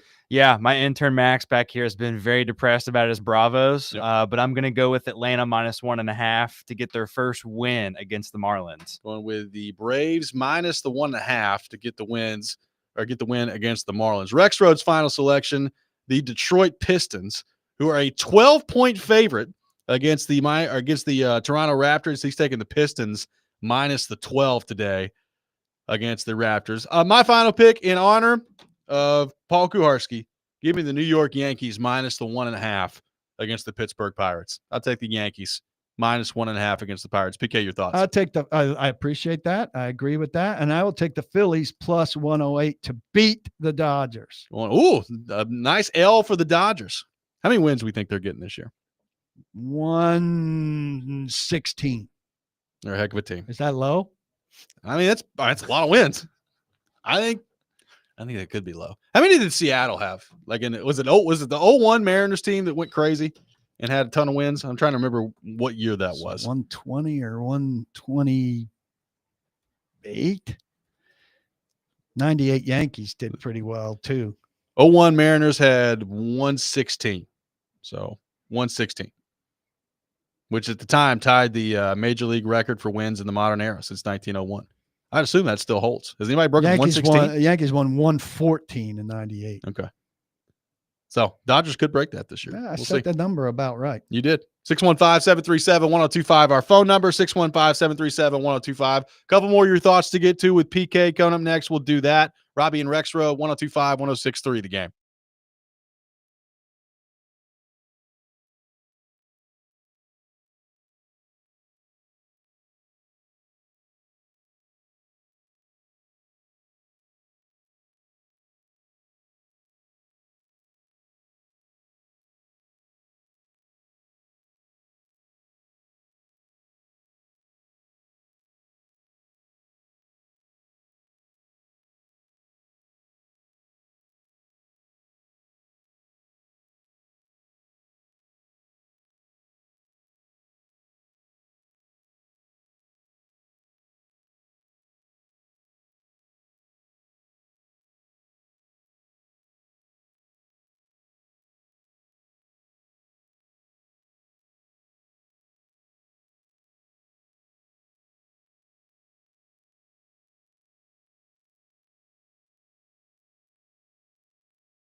This week's Nashville's best deal comes from Bad Axe Throwing Nashville, downtown's largest axe throwing venue and your go-to spot for food, fun, and vibes. Enjoy panoramic views of the city, a killer soundtrack, craft cocktails from the full bar, and a Northwoods-inspired menu with a Southern twist. This week, score half off a $50 gift card while supplies last. Head to thegamenashville.com/deals. Grab yours now. We're live from our Busy Bee Plumbing, Heating, and Air Conditioning Game Nashville studios. Home of the $99 yearly Beehive membership with a buzz is always about great service. One Have more you segment thrown with an PK. axe? I have thrown an axe. I picture you as being good at it. I got to be pretty good at it. Yeah? Yeah. How long did it take? It took probably about the first 5 or 6 throws to really figure out how to land it. How to And then spin once it? you do that, you can get on Were a you pretty good wearing roll. a flannel?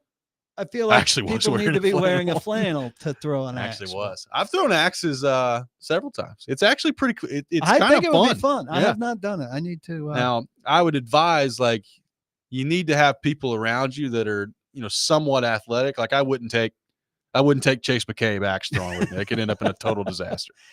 I understand he's not the most sporting, to put it kindly. Might be the worst athlete I've ever seen. Yeah, that's terrific. I also, it's interesting to me to pair it at to make it a drinking Yeah. thing. I mean, I mean, I've had a nice Corona in my hand throwing Yeah. some axes before. have you had 6 Corona and thrown? I don't think so. I don't think I've done that. But hey, maybe we need to take a show outing, do a little axe throwing out there. Although, the more I think about it, taking Rexrode axe throwing could be an absolute disaster waiting. I mean, the gout when the gout foot needs amputation, it seems like it'd be quite fitting. yeah, 2 birds, 1 stone. Could Just take have them the out there. paramedics handy. Mike on the text line, PK, throwing this out there, says, what world do we live in? Now we're talking about James Pierce or Luther Burden going in the 30s, and we're talking about Cam Ward, Shedeur Sanders going in the top 5. 6 months ago, any expert would have told you that Ward or Sanders would have been the 4th or 5th quarterback picked in last year's draft, and James Pierce and Luther Burden would have been at least top 20 picks. That's from Mike on the text line. Well, in terms of the quarterbacks, this is not last year's draft. As you mentioned earlier, we got to get away from that thinking. The Titans are now, and have always been, but we now have to look at it as they have the choices that are in front of them. They cannot grade these guys against Jaden Daniels. Jaden Daniels is not available. So I don't know what you want them to do in terms of that. They can say, yes, these guys are not Jaden Daniels, Yep. but I don't know how it serves them in terms of choosing a quarterback, given the parameters that are presented to them starting on April 24th. Yep. As far as Pierce specifically, and you can throw Burden in this too, I think more Pierce with the attitude concerns. I mean, new information plays a role in where things go. Now, look, the draft hadn't happened yet. Somebody may take James Pierce at number 19. I have no idea where he's going to end up. I kind of tend to think along the same lines with TD that if he's sitting there at 32 and Philly has the opportunity to take him, I could definitely see that happening, which would make me sick. But like new information, you have to react to it. And sometimes there's these character concerns in the draft. And by the time the actual draft comes around, it doesn't matter. And they end up going high anyway. And sometimes guys fall because of those things. Like I remember, and Philadelphia benefited from this too. It's like, I remember when Jalen Carter had all the stuff around him a couple years ago in the draft and he fell a little bit and then Philly jumped up to go get him. And he's ended up being an unbelievable part of what they're doing on the defensive side. And you have to factor in, like, you can't look at Jalen Carter and say, oh, he would have been so good 10 picks early to so-and-so. Philadelphia's got a culture that, you can bring in Jalen Carter if you have concerns about him, and they are going to manage that guy in a certain way because they're the Eagles, right? Yeah. And so there are certain advantages to for the guy and for the team that if you have a certain concern going to a top 5 team, not a top 5 pick team, a bottom 5 pick team. Yeah. That's a bottom 5 pick team because it's won. And it's won in part because it's got a really good culture and it's got veterans who know how to bring guys in and make clear how things work here and what's acceptable and what's not acceptable, as opposed to the Titans and the Browns and the Giants and the Jaguars, where those are part of the reason that they're not good is that they don't have those guys.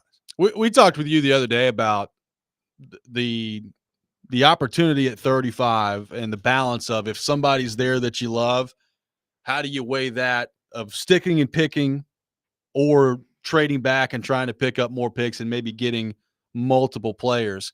Burden to me would be one of those guys, PK, where if he's there at 35, it'd be pretty difficult for me to trade back at that time. I think I'd take it. I mean, I think it's pretty overwhelming that draft analysts, radio guys like us, and fans feel that way about Burden. Yep. And I'm sure the Titans have, a line where they say these guys are absolute takes at 35, and after this, then we'd trade down provided we feel like we could get one of these guys in a cluster at 41 or 45.